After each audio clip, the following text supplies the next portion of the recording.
Right. Hey. Let's test one, two, three. Hey, whoa.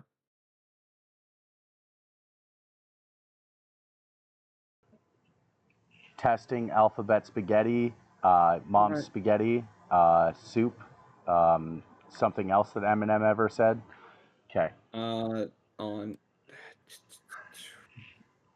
Increase us by Alright.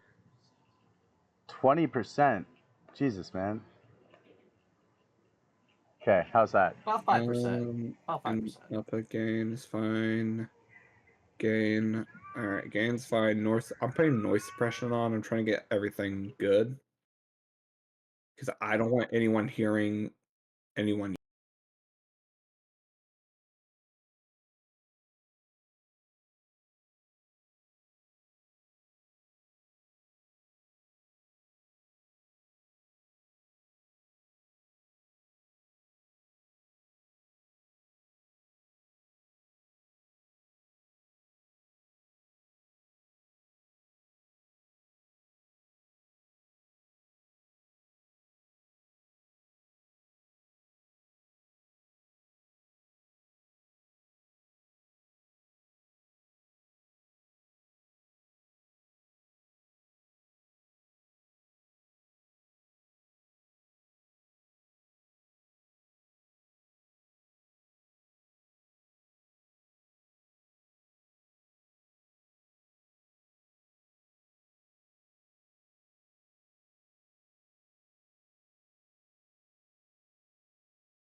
On give me 1 second. You get started, but No seconds. okay. Unmuted you. You're screwed. No, I'm just Oh kidding. shit. Uh, I'm just kidding, man. hey. Hey, everyone. It is Aggravated Introspective, Mr. Nerd, and Tao. We are back with the Ants perspective. Um, we are small, and that doesn't matter. We are Yes. small, and it does not matter at all. We are here to have fun and talk Yes. and just have our opinions on stuff. We're all idiots here, and we're all here to have fun. Whoa, hey, I'm a hyper genius. I'm Uh, normal it's because I'm a and bland. it's because I'm a genius and I'm hyper. No, I'm just kidding. I'm kidding. Some conceited shit. shit right Shit. there. Okay, So we one have the sec. normal guy, we have the smart guy, and then we have the idiot. Oh god, which one am I? Am I the smart guy? All You're the right. straight shooter? So Alright. yeah. Today's topics are a little bit interesting. I think they were hard for me to like. Some of them were a little bit hard for me to get some research done, but I was busy all week, so there's that. Um, Yeah, we just do the basic stuff or the yeah, basic yeah. info of it. I Tao, I noticed that you wanted to talk about like Bitcoin and stuff today. I wasn't 100% what you quite meant by that, but I did actually. I've done some investing in cryptocurrencies. I a lot of people might think I'm stupid for this, but I like investing in Shiba Inu. Um, I think one day it'll hit that dollar mark, and that's all I need it to hit. You know what I mean? Invest 20, 30 bucks, and then it hits that dollar mark, and I have 20, 30,000. But The market, I will say early for before going into Bitcoin, there might be an increase on it only in the Japanese market mm, Uh, because the actual Doge meme dog, died. yeah, he passed away yeah, he not too long passed ago. away Yeah, recently this yeah. year. No, last year, 2023, towards the end of it. What Uh, was it? 2023? I believe so. Yeah. I'll double check that. Joe. I'll fact Well, check yeah, myself. yeah. Let me do that too. Yeah. Dog. Dogecoin dog, and he passed away. Let me look. Okay, I'm gonna turn you guys Uh, down just a smidgen because it's showing you guys peeking over here. So looking. okay, there we go. Dogecoin dog. Dogecoin dog death. This As is a maybe great start to any Rose on it. conversation talking about a meme dog. No, it was May 24th, 2024. And that was That's one hell of a meme. yeah. I mean, it was only a month ago. My goodness, That's I and didn't even know that either. but the Salute to the Doge. that's a suiting day for, you know, the meme dog because it's kind of a meme itself, right? Like Yeah, yeah. 24, 24, 24. It's kind of a meme.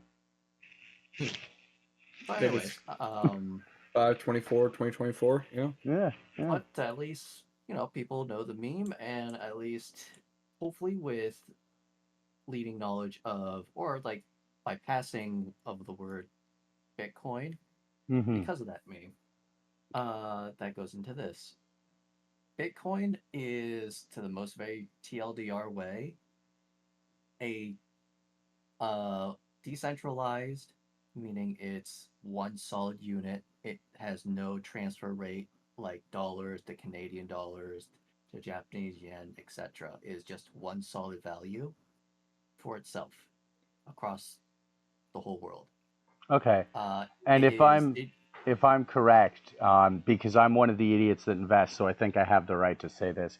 Um, when we're talking about the decentralized value of it, oh, I'm peeking a little bit. One second. You're good, man. You're good. When we're talking about the decentralized value of it a little bit, right?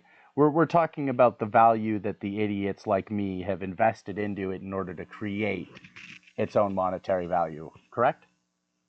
Roughly, yes. There's also there's the consumer trader side value and the gather crafting side of it. I can craft my own Bitcoin. Yes. Yeah, I But mean, you get it is a finite amount, and essentially, to the very dumbest way possible, a coin is essentially an extreme math problem that's been solved Okay, mm, but because so it that is actually created through graphics cards.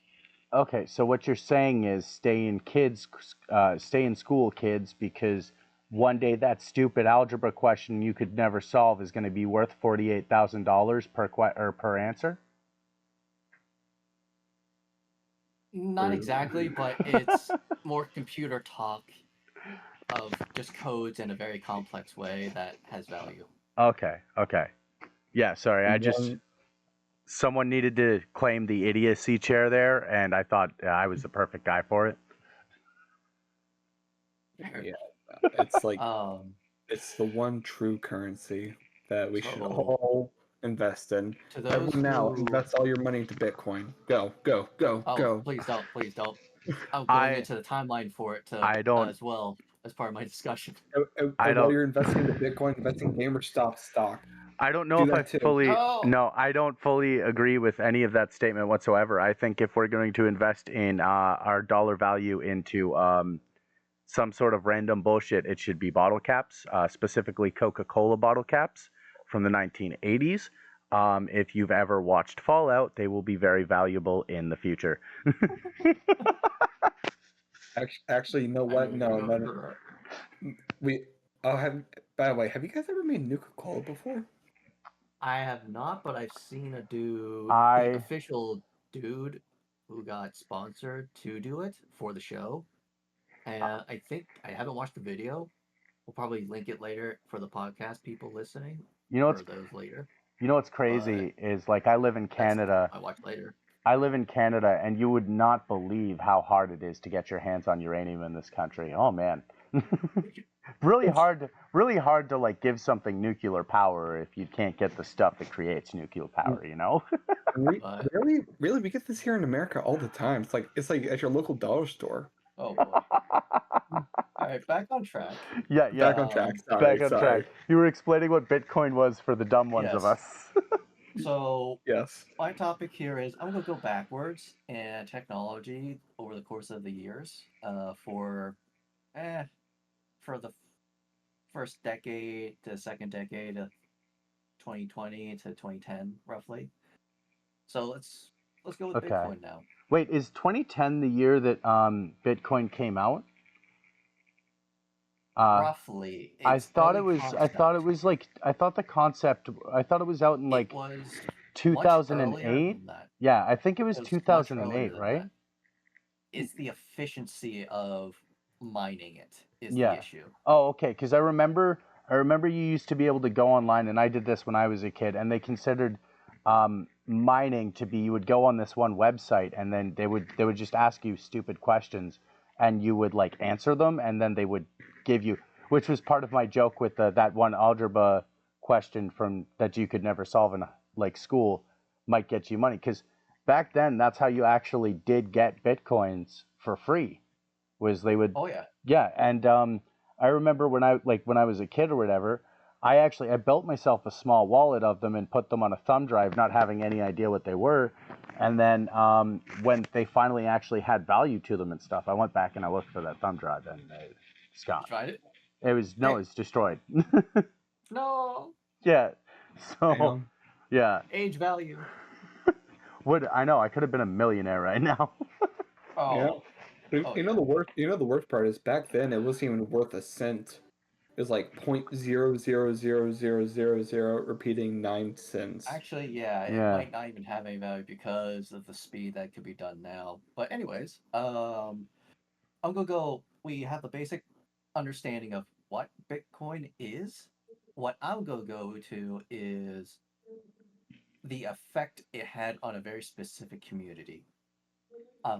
Because I am a PC enthusiast and also a PC gamer, it Okay. affected graphics cards heavily, and So this is also the course of time that overlaps with COVID.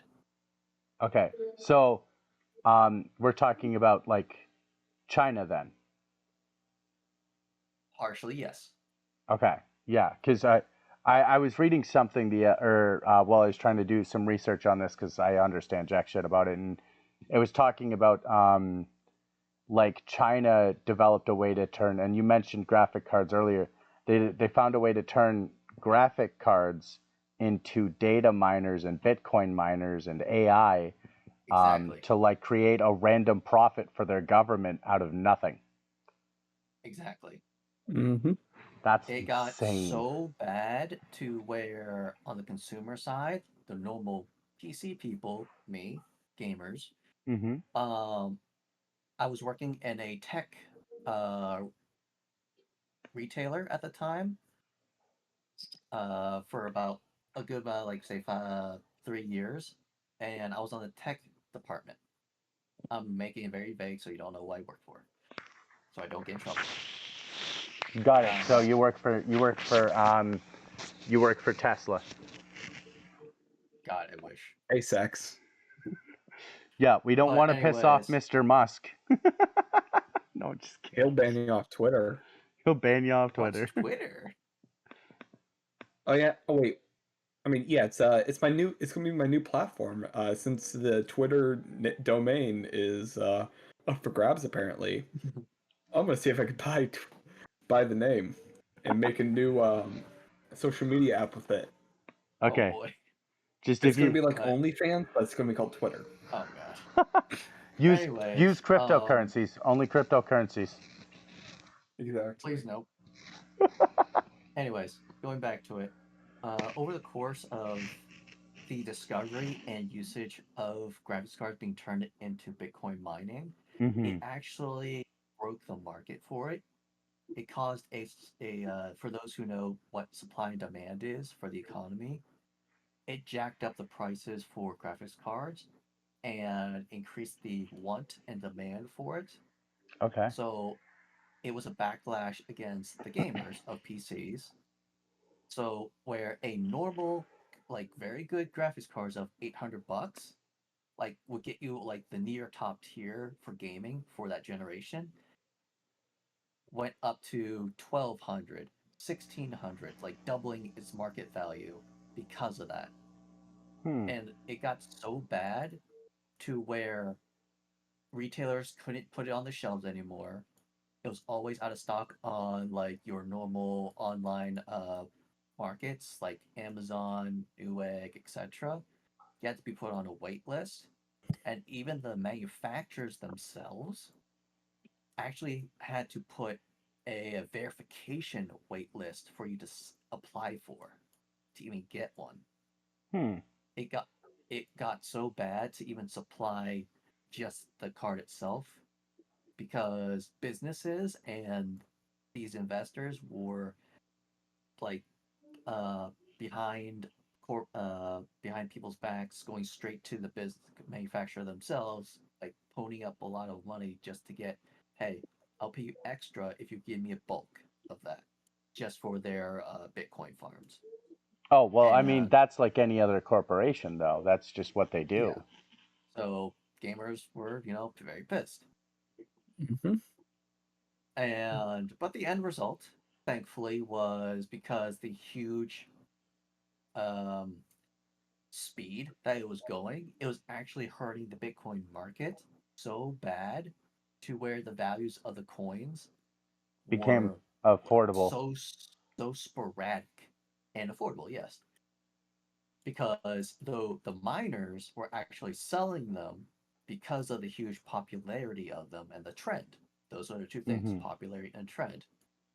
But, and this will probably end it very closely for this topic, China banned Bitcoin mining because of the sanctions That's and such. that's actually ironic.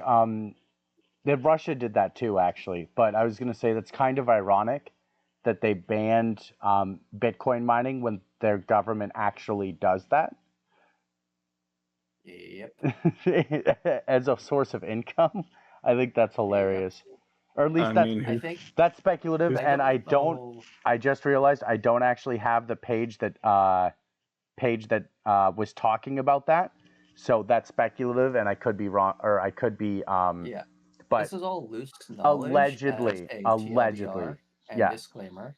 allegedly, China like is attempting to Bitcoin mine in order to increase their annual revenues. Allegedly. al- Yep. allegedly, allegedly, who's But going? And if suddenly they, the Chinese government banned Bitcoin mining, so all the foreign investors that invested in factories in China to Bitcoin mine for them. Mm-hmm. Chinese government banned Bitcoin mining, thus destroying all of that. And now, probably before the AI farms happened in my previous discussion that we had, go check out the previous broadcast to see what we talked about on that.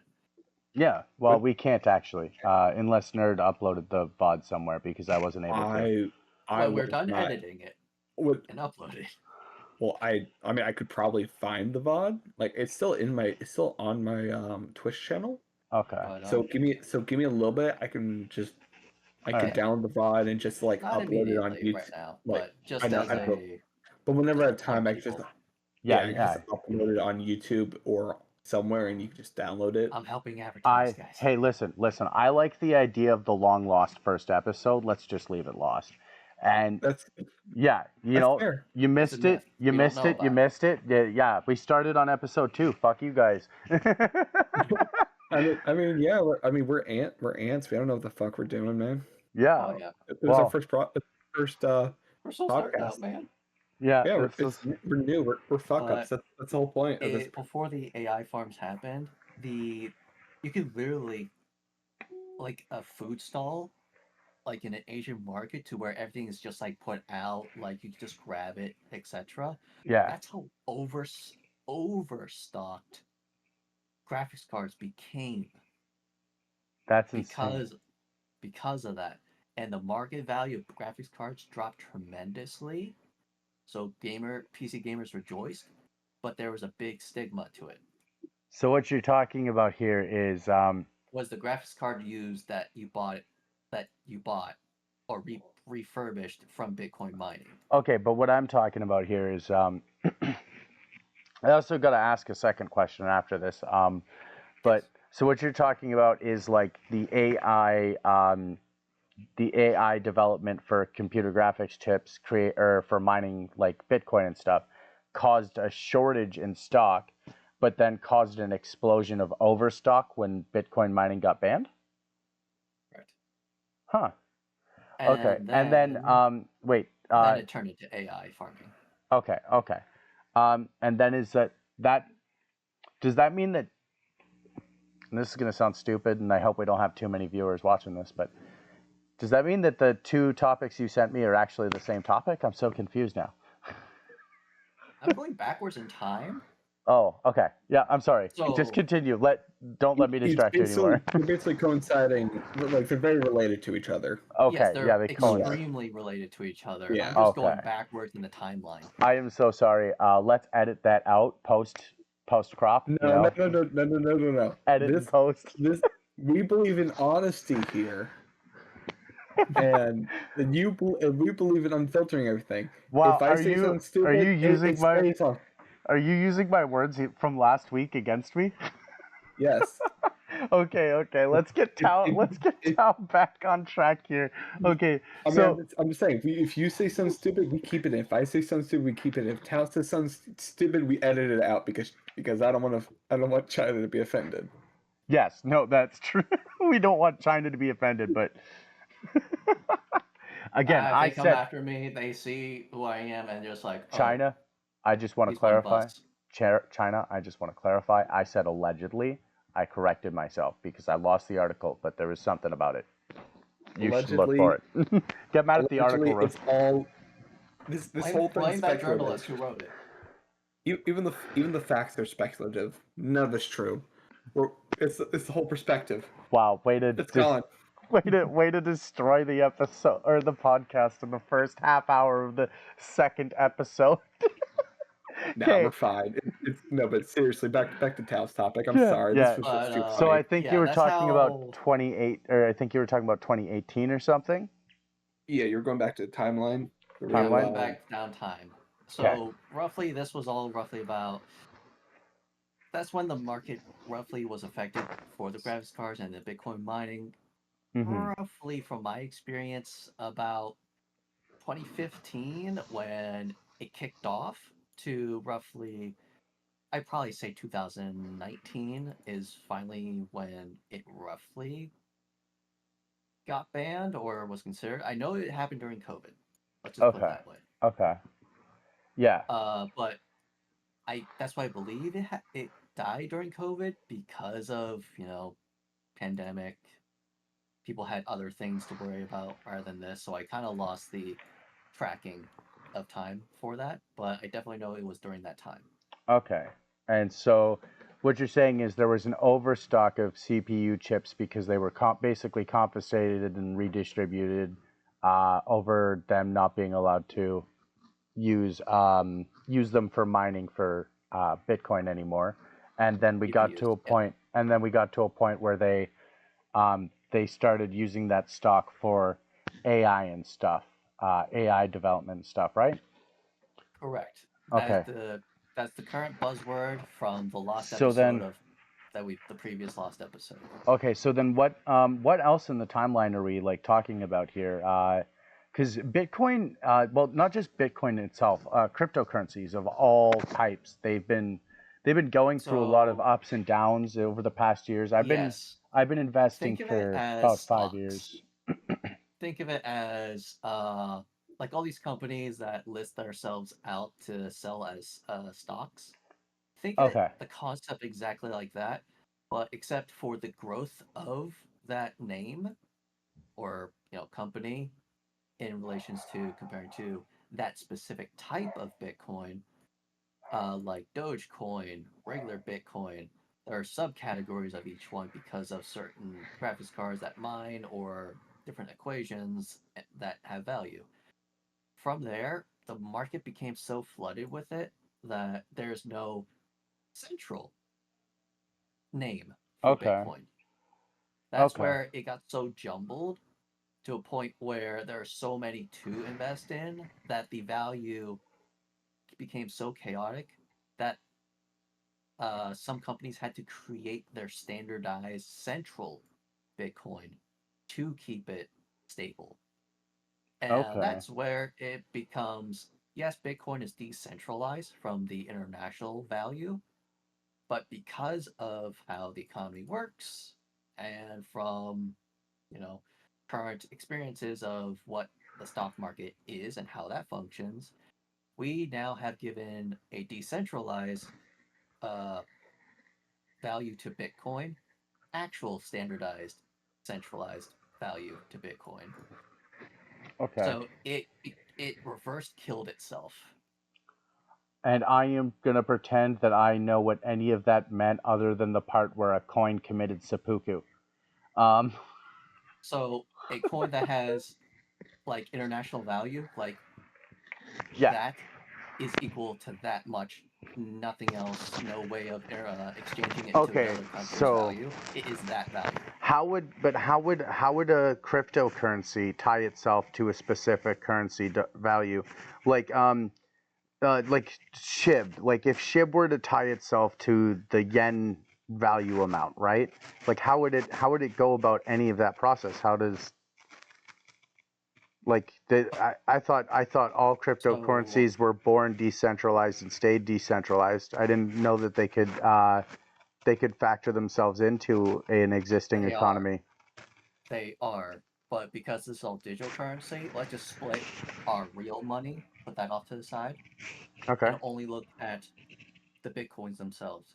Because there's so many that are being created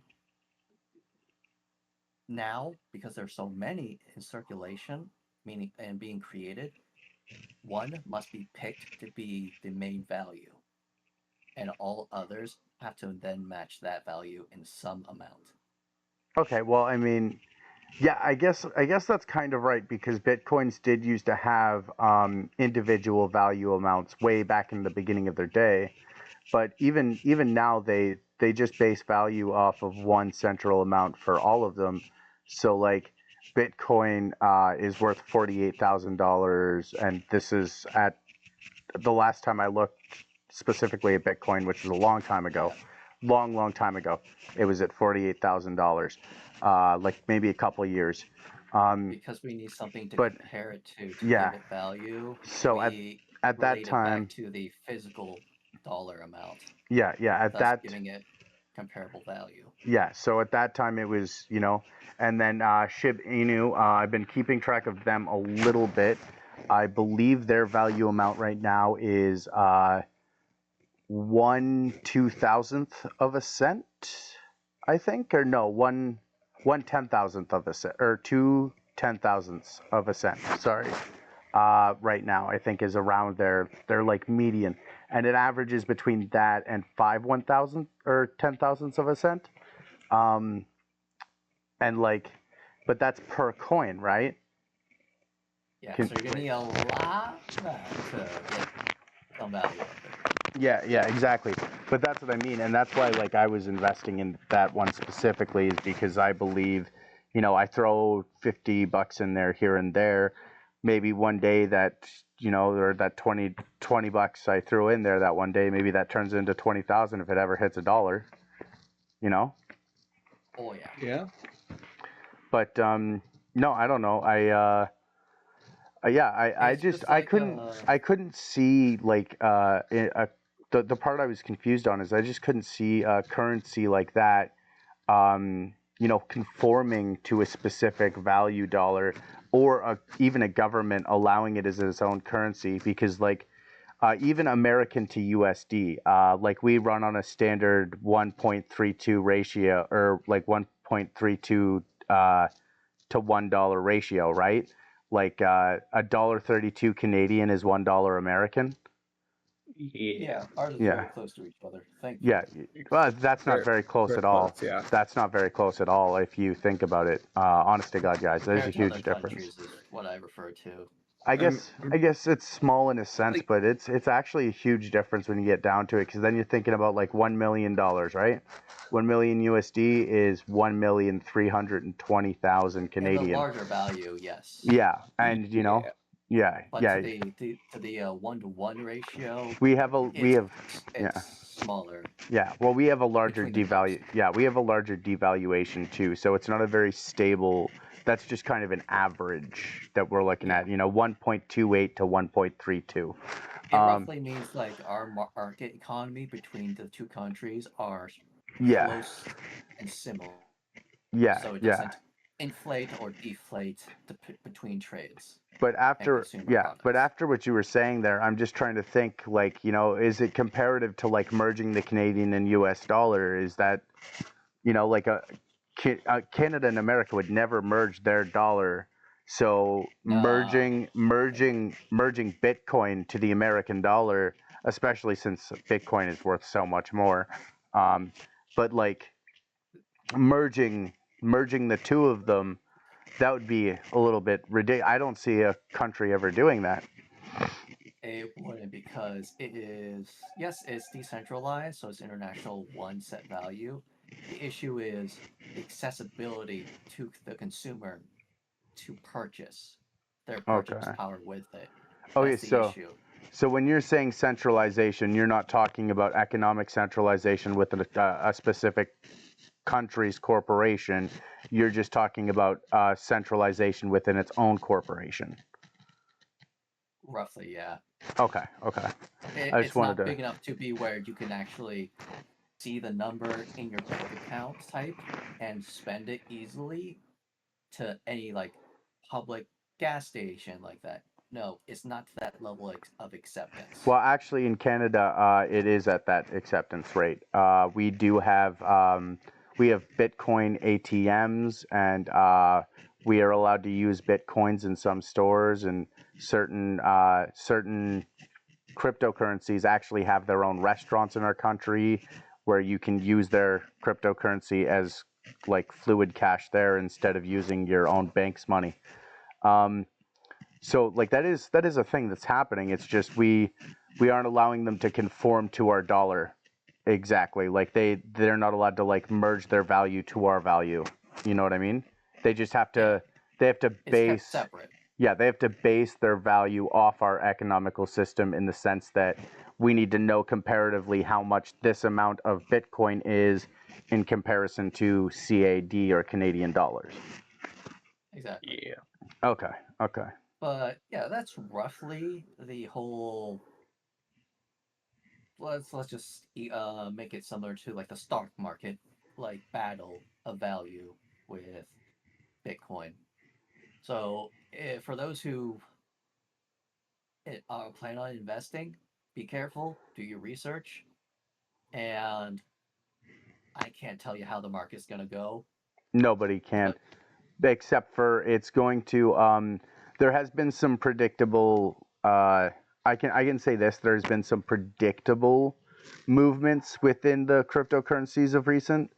Um, it's been highly noticeable. It tends to peak at low cost and low value during the summer months and start to increase towards the winter again, like midwinter towards the exit of winter. But that's also not guaranteed because it is all whimsical in a sense. Because it's most the value is controlled by what people are willing to pay for it in majority. Kind of like art, like when we were talking about how the devaluation of art has been more recently. It's kind of like that, right? Um, sadly, so the good information I can give you about cryptocurrency, because I do follow cryptocurrency and I know a little bit about it. Um, it's very whimsical, but it seems to have a pattern at the same time. It is at any point droppable based on the majority shareholders, though. Just like any corporation and any stock, it's up to the people with the millions of dollars invested whether you're going to make that money or lose it. And you have to beat them to the freaking punch if you make that million. Because if they get that profit, they're going to be pulling out as soon as they can. And if you don't pull out before them or at the same time as them, your devaluation is going to be massive. So say it says you have, and this is on the split second, guys, it says you have $1 million from Bitcoin, and then all the sharks pull out, right? All the big investors, the whales, as they call them, all of them pull out their money. That money's going to drop right back down again, and you could lose money over it. You could like miss out on the opportunity of your assets valuation at that time if you don't press that button fast enough. So if you do have an interest and like an interest or investment in cryptocurrencies, always make sure to be careful with them. And this is something I can honestly say from paying attention to the market and participating in years. Always be sure to like be careful and monitor them. Always keep your eye, like clock around. If you can, and this is where like the AI sort of stuff comes in. If you could build an AI to pull out of a freaking cryptocurrency at max volume, do it, because the second it hits that, you're gonna want to pull out. I go through a company called Wealthsimple. Have you guys heard of it? No. I am not. Okay.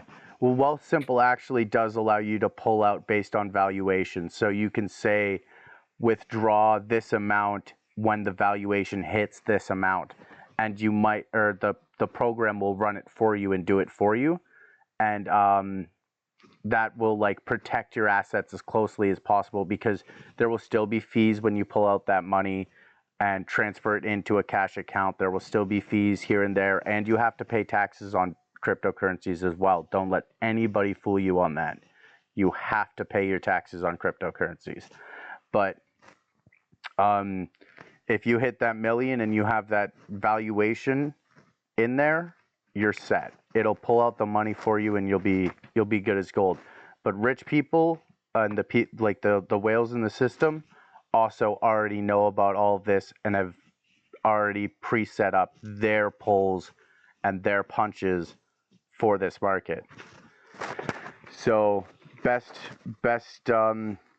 plan for the future is, if you're investing, invest low sums, high sums if you can afford it, but only if you can afford it. Low sums in comparison to what your own personal net worth is, and be careful with that money. Always pay attention to the market, and you should be able to do good, but there is no rational way to predict the market.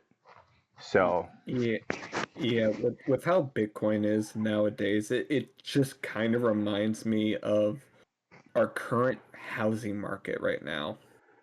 Like in yeah, general, like with right now, like housing and rentals, like the market in general is it's just super high, yeah, and that and big and it just reminds me a lot about it because of how much it costs from a like it would cost a it's low amount at a certain point for a few years, I like with the housing actually, market rise to yeah. and then it's going to cost, then it's going to be worth a lot more.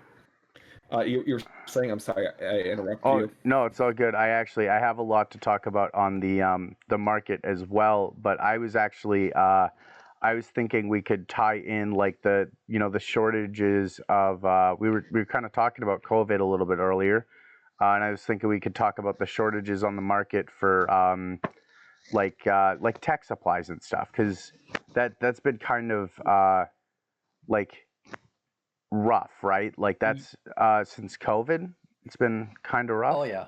Yeah. Yeah, it's been. So with the like a lot of jobs, companies, factories shut down because Yeah. of COVID. Yeah. Yeah.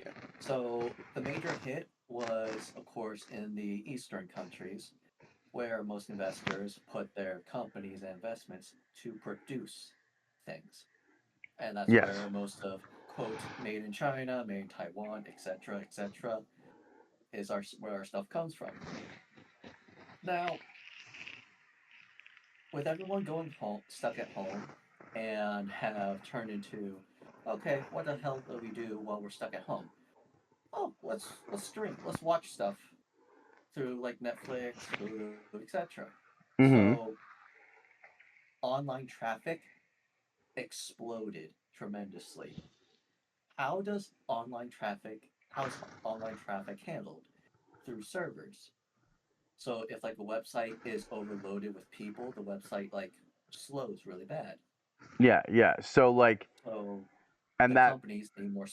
servers. So, and then that has an effect on the amount of tech in the market because the companies that are producing this tech are also often producing these servers, and they have to take the tech that they're developing and put them into the servers in order to increase the broadband or broadband. There we Bandwidth. go. That's bandwidth. There we go. Yep, Broadband, bandwidth, all you same got it. crap to me. Exactly. Okay. So it's like you need a bigger table Hmm. because more work has been piled on you. Well, you gotta go order some more tables to have more workspace. Same analogy, Okay. but the supplies for the table maker can't get done because the his materials are out of stock because no one's making the materials. That's where all the factories shut down, all the gatherers shut down, like the miners, all the you know deliveries across imports, exports have like near halted because of the pandemic. Hmm. So supplies have gone so bad to one very specific one, um, and it is semiconductors. It is a tiny little metal piece, specially made Okay. for very generalize it, Now, wait. So circuit boards. a semiconductor, it's like it's probably like this the size of a semi truck, right? No, very very tiny, like Okay. way smaller than a marble. I'd probably say like those tiny little magnet balls that you probably see, or like smaller than like a little bean, like roughly the size of like a hacky sack, a little bean, Okay. roughly. Nerd. Yeah. I think you would know the most about having magnetic balls, right? So, what do you have to say about that? Okay. Okay. I told you that story once, and I thought we keep it in the group chat. But okay. But Anyway, is a major function for these boards to work. Okay. Uh, like anything in like your phone has semiconductors. A computer has a crap ton of semiconductors. Your Xbox controller, Okay. Okay. because the metal that is being mined and processed to make these, since the miners have shut down their supply runs, they can't make them. And for all the online services, stuff like that, they need servers that are made from them. They can't get them, so it Okay. becomes So high demand, low over supply. over low supply. So that's like and which is a problem, obviously. What were you saying, nerd? Oh yeah, I was thinking, is that also because of there's a copper shortage right now, as well, because of the lack of conductors like copper, aluminum, I believe. Because I Well, know copper's in a shortage right now, and copper's used for like wiring. Correct me if I'm wrong there. Copper and possibly aluminum. copper. silicon is the most. So actually, there's a few highly conductive metals and compounds, I guess is what we should call them, because they're not necessarily like they are metallic, but they're not metals themselves. They're compound metals, which means that there's a series of elements off of the periodic table combined in order to create conductive materials. Yeah. And copper is metallic, but it's a compound of metals. It's not just like one that you can pull an ore off of. Like there's no copper ore. You have to make copper, right? The only one that actually is a superconductor, I believe it is, or two of them that are superconductors are carbon and gold. I think, are the only two natural metals I know of that are used as superconductors.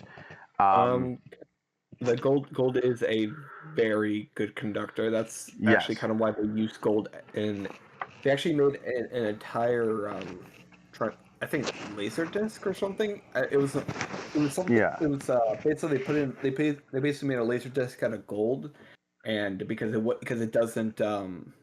it doesn't rust away at all Yeah. Well, over time, and they literally just they made an entire laser disc out of gold basically, and they shot it into space to keep like historical, and they kept historical events on it. And I'm pretty sure they're keeping uh, that on there to this day, but it's on a satellite out there. yeah. I gotta find that article again because it was a really good article if I remember correctly. Okay. And yeah, So, like, what I'm wondering is with limitations on our unnatural conductors, because it's cheaper for us to make compounds, um, but with limitations on that, are they not looking into other minerals, which they should be doing anyways? Because They have that would be more current times okay. stuff, Oh, so we're still but I would have to do more research on that okay. So we're because still it was very recent, like the last 2 months, where they developed something as a replacement, but that's still experimental, so it's not currently okay. used. Well, I like While experimental. while a new factory has been made in, I believe, in Taiwan, or Taiwan is or Thailand is one of those two. Is the last semiconductor factory.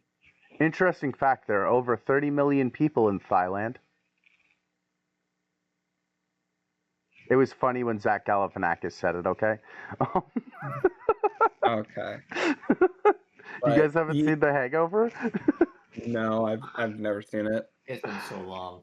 Oh, okay. Yeah, they say that there. I don't know. Sometimes when I hear Thailand, I just automatically think of that one liner, and I'm just like, I oh mean, man, that just means it's a good movie at oh, that point. it's such a Pop good culture movie. sticks in your head with the Yeah, memes. That's how we yeah, remember stuff. that is honestly how you remember stuff. Yeah, that's true. That's true. Yeah. But Um, so wait, where are we on the timeline then? Because we're talking about this is during COVID times, right? That Right. I there just was want a to put a pin shortage. of. I would just want to answer your question of what is currently going on now from that question. Okay. Okay. But that question that you answered about like what's the current issue now, we're fixing it right now actually, So and okay. with possible outcomes. Okay, so we're trying new compounds for metals because the old ones aren't doing it anymore, and we're running on limited supplies of the old minerals to begin with. Which, by the yeah, way, for COVID forced us to yeah, think outside the box again. yeah, but which, by the way, and for anyone in anywhere, they should know the world runs on a limited amount of minerals and/or non-reusable, non-recyclable, and non-renewable sources, such as minerals. That when we hit a certain point in manufacturing, we are over manufacturing them and kind of like we're taking away from the environment at that point to a degree where it's not even going to be feasible for future generations to come up with proper energy replacements, correct? yeah, We're and eventually gonna get there. that's kind of why like there are scientists right now who are trying to find energy replacements. Yeah, but then So they're because nuclear energy does not work. yeah, I mean it's not clean enough, I believe. yeah. Safe Like enough. it's not safe enough. Yeah, it's Well, and wind power is too fickle. Solar power is a pretty good idea. It's We too just need to slow. but it's just too slow. Yeah. so And that's why people are somewhat thinking. Correct me if I'm wrong. Isn't there a thing about like energy being used off like on Mars or something? Like they're colonizing a different planet yeah, just to yeah. harvest the resources. Yes, they are. They are it's actually funny. So from what I understand about the mission to Mars is they're planning on colonizing Mars, which means that they plan on terraforming Mars and creating a safe habitat for the planet and a like livable habitat for renewable resources and stuff that then they could ship to Earth if necessary, or they could move the remainder of Earth there.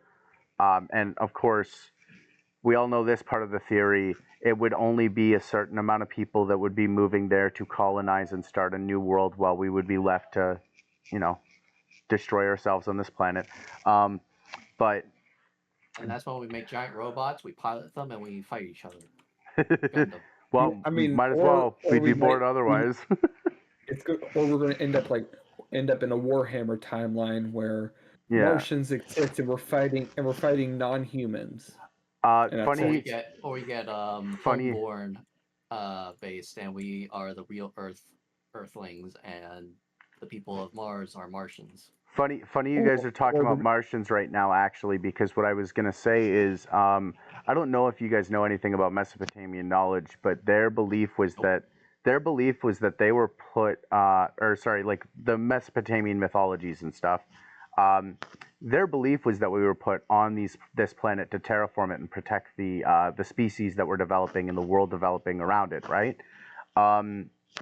And their belief was that that's exactly what we were put here to do, and they believed in a thing called the Anunnaki and the predecessors, our ancestors, that placed us here to do these specific tasks, expecting us to do them to the best of our ability. And of course, society winds up developing in its own way and creating civilization, community, and all that sort of stuff that kind of does take away from habitats of the world. But, and this is so off topic, I'm so sorry about this rant, but I think it's kind of funny that there is this this mission to Mars where they're going to be replicating the process of that Mesopotamian belief on another planet within our solar system. And I don't know, I just think there's like a funny link there. It's an interesting part of the proverb. If you don't know your history, you're doomed to repeat it. Yeah, it's like an interesting. I don't want to say like connection to the proverb in an like connection to like the legend in a sense. You know what I mean? Because it is a mythology. We can't guarantee any of the knowledge from back then to be true or believable or even translated properly. But I think it's an interesting concept. So anyways, sorry, we were talking about semiconductors and how they are actually working on creating new materials to base semiconductors off of. And you were trying to explain to me at one point what a semiconductor was. I just want to see if I have this correct. It's a little processing, like an electrical processor that like spikes the electricity. I want to say like increases the electrical rate. Is that correct? Roughly, yes. Okay, and then it has many purposes, depending on the type of electronic use. But down to the very basic definition, yeah. Okay, good. I'm glad I got that because I am a fucking dumbass when it comes to tech. It helps regulate what your device does. Okay. Like game controller, phone, keyboard, the motherboard of your laptop or desktop computer at home, etc. Okay. And more specifically, the more specific use for it I want to point at is servers. Yeah. Okay. So, we were talking a little bit about servers before we got on that Mars tangent, weren't we? Yeah. Yeah, it was a little bit, yeah. As a gamer, for PC enthusiast gamer, it hit motherboards, graphics cards, and servers the most. So for those who want to upgrade during the time, graphics cards were the biggest thing. Especially, let's get another one in, the PS5. Okay, so semiconductors are also imperative to graphics cards, which are important to video games. They're just important in general for your PC, your phone, their console. Anything does not that matter. runs roughly high voltage, or requires a lot amount of electricity. Okay. I remember the PS5 one. So yeah, if just to give a natural, more consumer friendly, how bad in demand was it for the PS5? Not the scalpers, but the creation of it I and the think availability. I think it was you had to pay over $1,000 for a PS5 at a time. It was so it was I gotta 12.90. look this up One because sec. It was $12.99 American, which is $1,299 American, and then it was approximately it was between 15 and 1,800 Canadian, depending on which model you were choosing when they first came out. I remember because to this day I am constantly saying there is no fucking reason for someone to need a PS5. I don't care if you make money off of playing video game systems. I love Sony. There is no reason for one if it costs that fucking much. I mean So nowadays it costs a lot less because it's like yeah, it's 500 now bucks. it's now It's back to market value. yeah. Now Yeah. it's 649 Canadian, approximately 500 Five and 500 over here. yeah, Yeah, 500 US. 515 dollars US, depending on the you know. Um, Yep, I was on the waiting list for the market value. I had mine. Haha. Wow, lucky. You're the second person that I learned that got the original PS5 before they had to make new ones. I think uh, mine might have the overheating version, but I barely play it. I If only it's got it for in preparation, so I got early for Final Fantasy 16. oh, okay, that's fair. That's fair. I would I do only have almost my consoles anything. for game exclusives. That is it. I was just gonna is Once say, I play, it's kind of done and used as a streaming box. okay. is it going to be a console exclusive? I'm pretty sure. It's Final not anymore. Fantasy, no, Yeah, Final Final Fantasy Fantasy, is now a PC yeah, game. It's on PC mostly now, Final Yeah, but and most. Fantasy. So Square because Enix of has yeah, I cut was just gonna say, exclusivity now. yeah, I Current was day, Square Enix has cut exclusivity. They are now working on ports over to PC. You yeah, were saying aggravated. I'm sorry. I was just gonna say the same thing he did in much dumber words. I was just gonna say Square Enix, when they partnered with Disney and they partnered with Final Fantasy and everything like that, they kind of gave up their exclusivity contracts. They canceled out of them, and hence why you can play the Kingdom Hearts games and Disney games on both Sony and Xbox now. It's because they And said and Nintendo as and well. now Yes, actually, now PC. and now PC because they said, fuck it, we're maximizing our market. There is no more exclusivity contracts. Screw you, Sony. Because originally Square Enix was Sony exclusive company along with Activision and a couple of others. Um, I think Activision may still be Sony exclusive, but most of the companies that I were would Sony say exclusive are I would say not anymore. depending on the contracts, depending on if they want to renew it, Yeah. they probably would be pushed very against renewing exclusivity because Activision Well, is now owned by Microsoft. here's a way to determine it fully. So Activision is still involved in Spider-Man, is it not? Uh, it's I don't think Activision itself is, but Is it that Insomniac? No. Insomniac, yeah. Insomniac took over Spider-Man? Yeah. Insomniac Spider-Man is the company that Sony uses. That's so crazy. Activision used to be Spider-Man. So Was it long. Activision? It used to be Activision, I promise you. I thought it was Naughty Dog. No, Naughty Dog is Jack and No, Daxter. that's Spider-Man games, Activision. the Nathan Drake PlayStation. games Just like was Naughty Dog PlayStation. The very first and Last of Spider-Man Us. game was an Activision game, and so were the few that followed, all the way up to the third movie game, I believe it was. Maybe on. I see Web of Shadows right now for some reason, That was a and it was good a It's good game. probably game. the older That was a good games, game. but the recent like major, more popular ones I that we w- mostly see on Sony now is owned by Sony with yeah. the developer Insomniac. I will say this Yeah. though, we are so far off of the value of semiconductors and what we're doing to fix the problem. I had another question towards that Contracted. actually. Yeah, Yeah. we keep ranting so hard because there's so much interesting stuff surrounding tech, I think. There's so much that it affects. Yeah, that it's so hard to stay on topic when you're talking about tech because, yeah.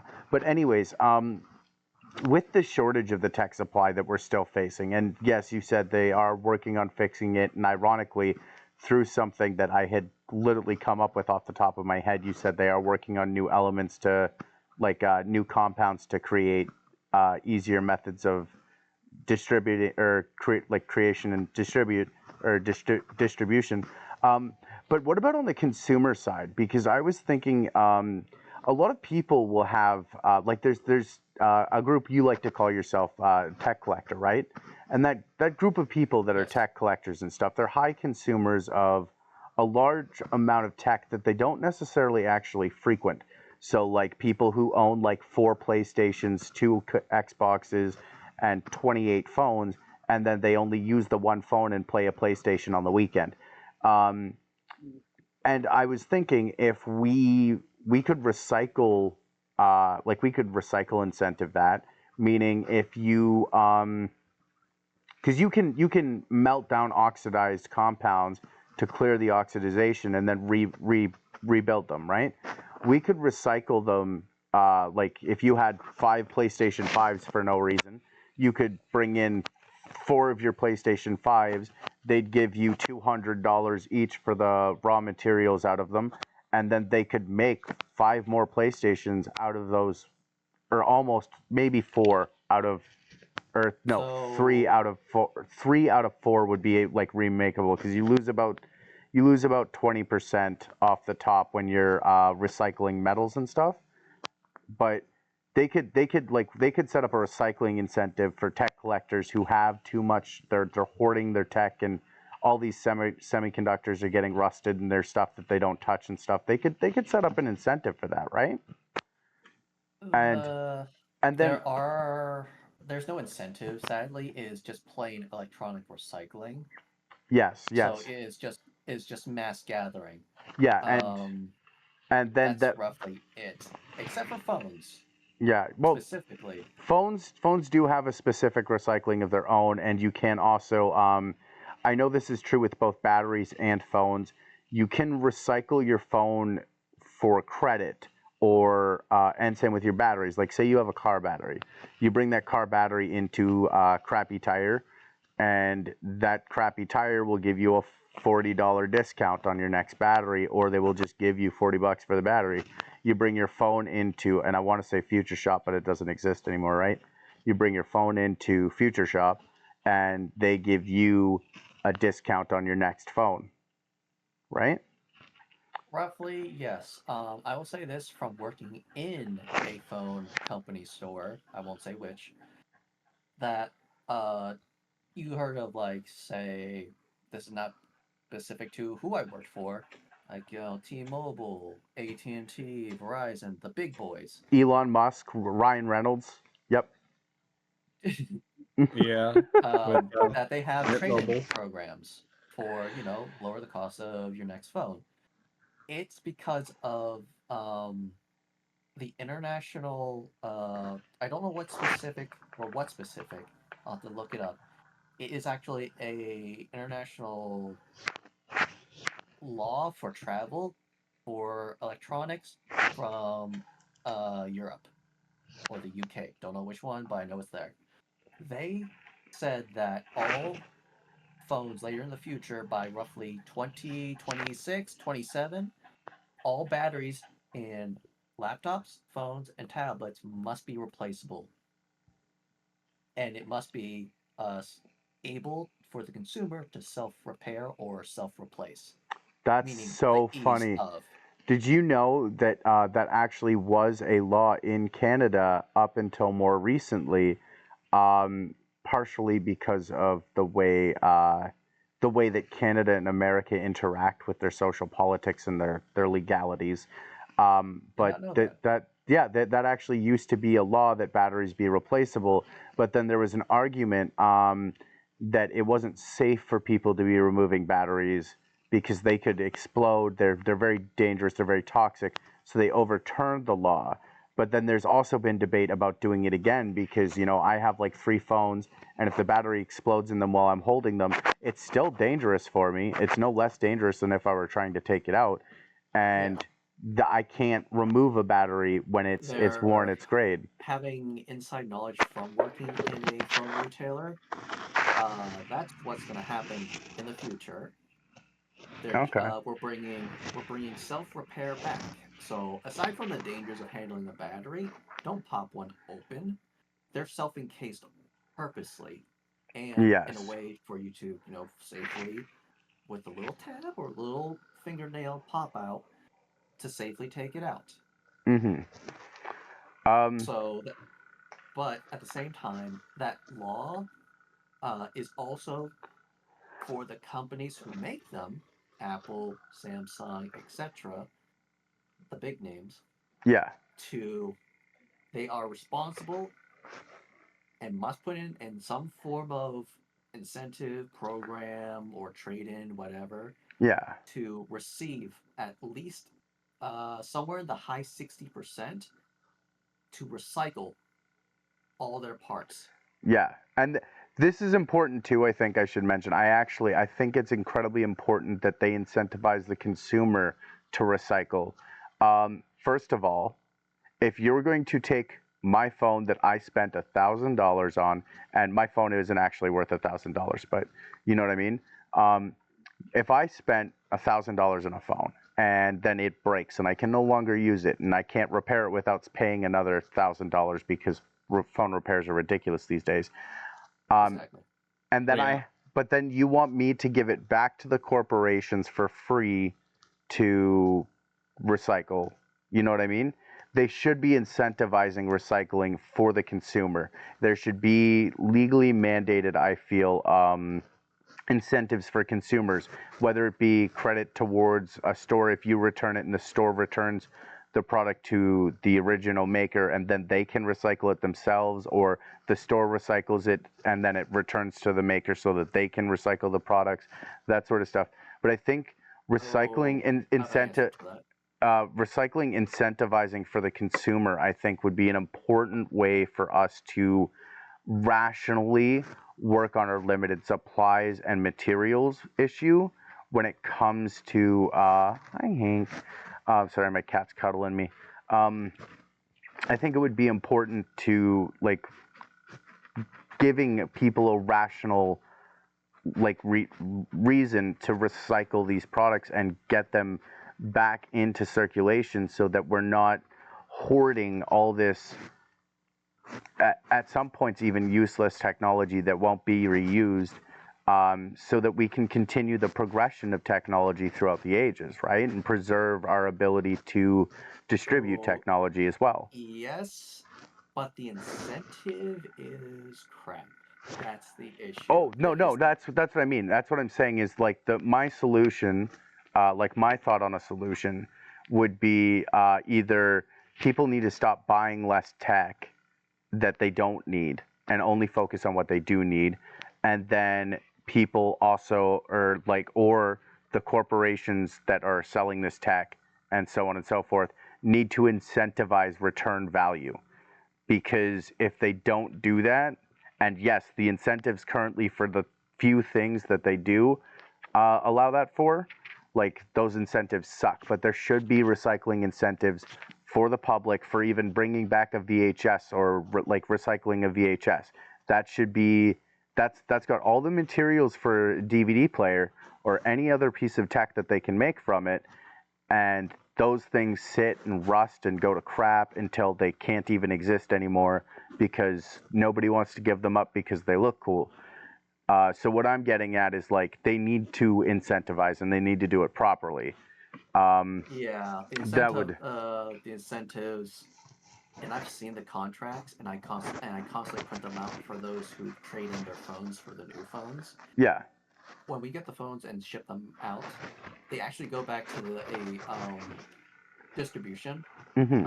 facility to go back to the manufacturers so they could repurpose, break them down, recycle, and reuse, the used materials for their new said phones. Recycle. Okay. But at the Okay. same time, so they are doing it. It's just the They're EU limiting. law Yeah, wants it more. Keep increasing the recycling process, but yeah. do it better and increase it. So Well, our boss that's like when at least has a better return. yeah, that's kind of like when Switzerland, I think it was, patented technology to use recyclable materials and non-recyclable materials as well in two separate factories, I believe it was, as methods of creating power, incentivizing them to clean up the ocean and pay countries for their overbuild of like trash heaps and shit. Like dump, we all know what a dump is. Like Land, when you go to a garbage dump, landfills, yeah. landfills. They'll clean out the landfills. They'll pay people to go pick up the stuff from the landfills and ship it back to They kind of Sweden or need to adopt Switzerland. the And Japanese law of recycling. I think it was either Sweden or Switzerland. I can't remember which one, but it's kind of like that. Or whichever one of those countries it was incentivized the cleanup of the ocean. It incentivized the cleanup of our landfills and keeping our country like I clean. want to Well, say they're also Switzerland because isn't there like grade schools for at least like K through 5? I don't know that They much. pay the parents to put their kids in school. Oh no, they pay the kids to go through school. The kids get allowances in countries like that. Yeah, in the Europe, that's very common. In all of Europe, that's including Yeah. Britain, Scotland, Norway does it. Almost everywhere in the EU, actually, it's very common to be paid to go to school, or and stuff like that. Like education is incentivized there. Damn. Yeah. Meanwhile, Damn. here That's Meanwhile, here you have to it, pay $50,000 in taxes just to put one kid through freaking school. So like, And the teachers are paid like crap.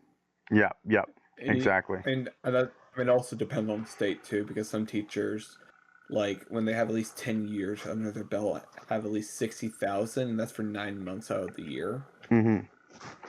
And Yeah, it it's was, ridiculous. and Yeah, it is still ridiculous either way. But 60,000 a year is still but pretty good.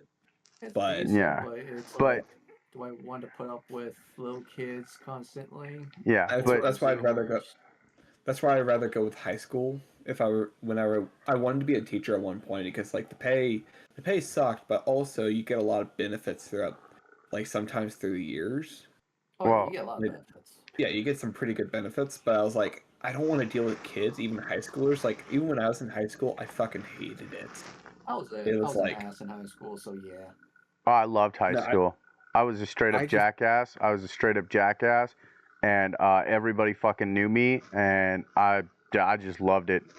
I loved it. I was a yeah, fucking hooligan, and then I was on my ass at 17, homeless and shit, and I was a fucking hooligan out there, and I fucking loved that too. Anyways, not that being homeless is yeah, cool, kids. Do not trust me. Finish school. Don't don't fuck around. You don't want to be homeless. I had fun because I was an idiot and not watching the important shit pass by me. That's the line. It was fun, but I missed everything important passed by my grasp. Life is fucking brutal now.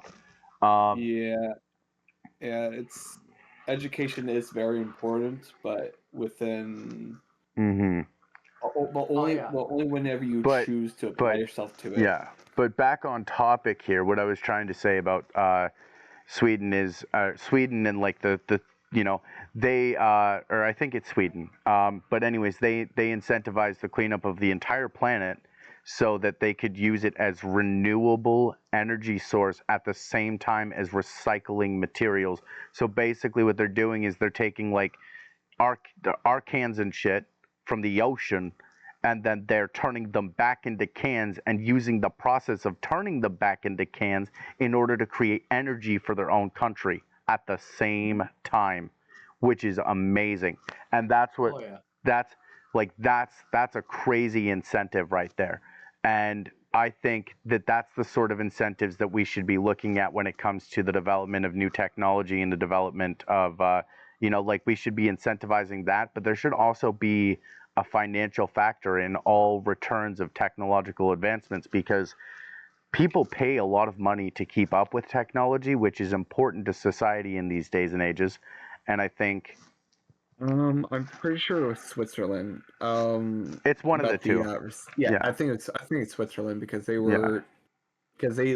they have like they use a bunch they go through a bunch of landfills and they burn through the material and just try to keep the they keep the metals that are salvageable Hmm. and the rest gets burned away, Yeah, and yeah. they use that into like new material. Yeah, yeah, exactly. That's what I was saying. The process of cleaning up the Yeah, recycling and stuff and melting down the recycling and stuff into reusable products is the process that they use to create renewable energy, which is insane because yeah, the rest of the world's still doing it the other ways. And um, the only problem is, say every country decided that they wanted to start doing that too. Well, very soon there would not be enough garbage to keep up with the, you know. But that's beyond the point there. But yeah, Yeah, set something for the long road so that way in the end basically, it cleans yeah. it all up. Basically, though, Future proofing. basically that would be like my sort of solution to the situation, right? Like we could, or well, if I was the government, I would incentivize recycling. I would make it legal for or like a legal requirement for corporations to properly incentivize the recycling of the products, because we get a lot of tech collectors and a lot of tech hoarders, and these people they hold on to. And I have nothing against tech collectors, mostly the hoarders in specific, but there's something wrong with hoarding a mass amount of unnecessary technology or over consuming yourself in technology when uh, that technology can be recycled and returned and then used for advancements to create new technology and that sort of stuff. You know what I mean? Like Yeah. I have, I just bought a phone from 2021. That's my brand new phone. It's from 2021. It's 2024 now, and it's a little bit refurbished, but I'm perfectly fine with it. My laptop is actually a Microsoft Surface 2, which I believe came out in 2006, and it's been refurbished. And I think that stuff like that. It's older technology, but it's more within my price range. But older technology and stuff, when this stuff craps out, I want to return it and get it either refurbished again so another user can have it, or I want to return it so that I know that the parts are getting processed instead of just holding on to it forever and never going anywhere, right? Um, yeah. but my main point of this was like that would be my solution towards it, and I was wondering if either of you had any thoughts of other things that corporations might be able to do um, in order to help with the shortage issues we're having with the or that are necessary for the development of tech. Like the I know people like it's like the two brand fights. It's the Samsung and Apple, or mm-hmm, Windows and Apple for their computers. But because Apple is taking a big hit to having to oblige to the EU law of recycling at least roughly 60 to 70% of their stuff themselves, and in okay, charge of that, I I want want to you. say other companies to adopt that that Mm-hmm, aren't even in that law of tablets, laptops, and phones, but to adapt it to like I don't know, like fridges, TVs. I don't know what other uh, yeah. Yeah, uh, cars, all etc. technology validly. Yeah, yeah.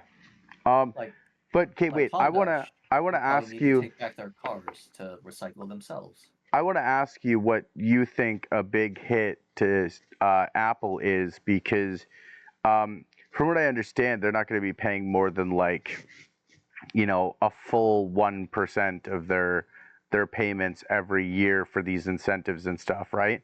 Like they're not going to be paying that much, and like to me that means that they're not really taking that big of a hit, especially since if you look at the way corporations value their Uh, employers and or sorry their employees and their supply chains, when you look at supply is usually around 10 to 15% of a company's like total so costs, and then the big hit that employment they're taking is their employment phones right now. Yeah, but what I was gonna say is like then employment is another like, maybe 20% if you go all the way up the chain to under, the highest corporate levels. 20% of their money goes that way, right? So you've got 35% there, right? And then they're losing 1% from their bonuses and the corporation's net worth total. And the fat cats that are sitting at the top, right? They get like closer to that 35% combined for their own pays and pockets. So them losing that 1% isn't really a big deal. We know that they're going to take it out on the little guy anyways, but them losing that 1% is not such a big deal, right? Yeah, that 1% can actually, going down the ladder, it gets bigger and bigger on who it affects. Well, that's just because the people at the top are assholes. Yeah.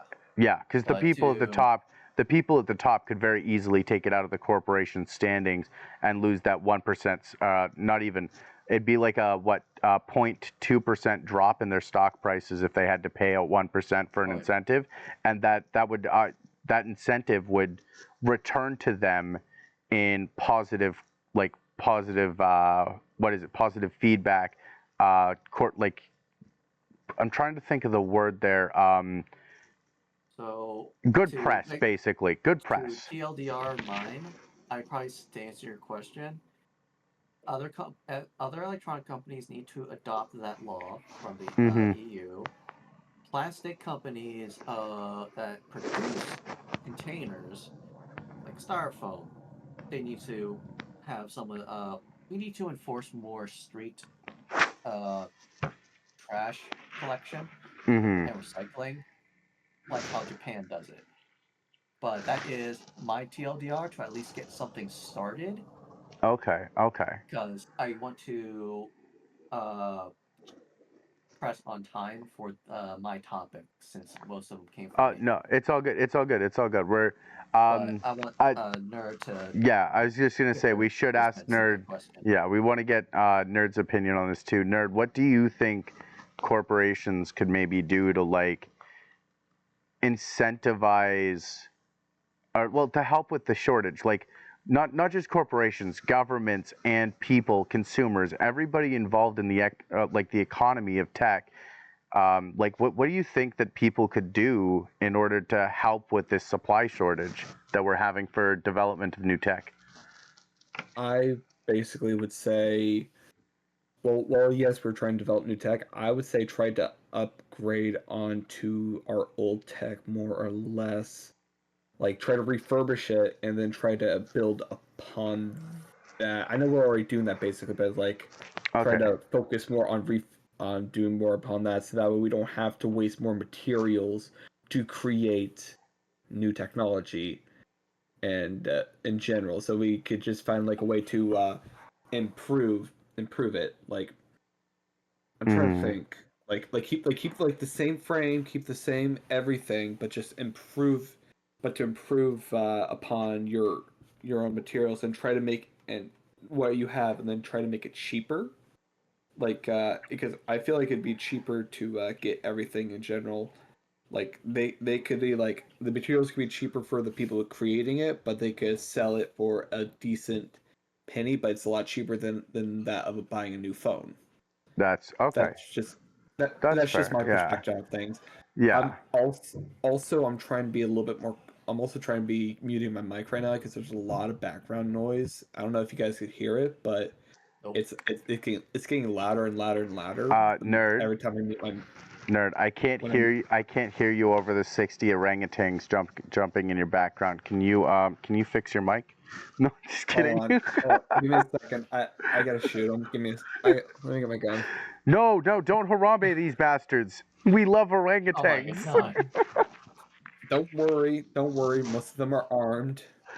Oh, okay. Well, if they're armed, then I guess it's a little bit different. Wait, do you mean armed as in they have arms, or that they're carrying guns? They are carrying guns. They are my. They are. Each of them is my Pierce Bronstons. Oh my Each of them are God. current. Each one of them is in Pierce Bronston, number 1 through 60.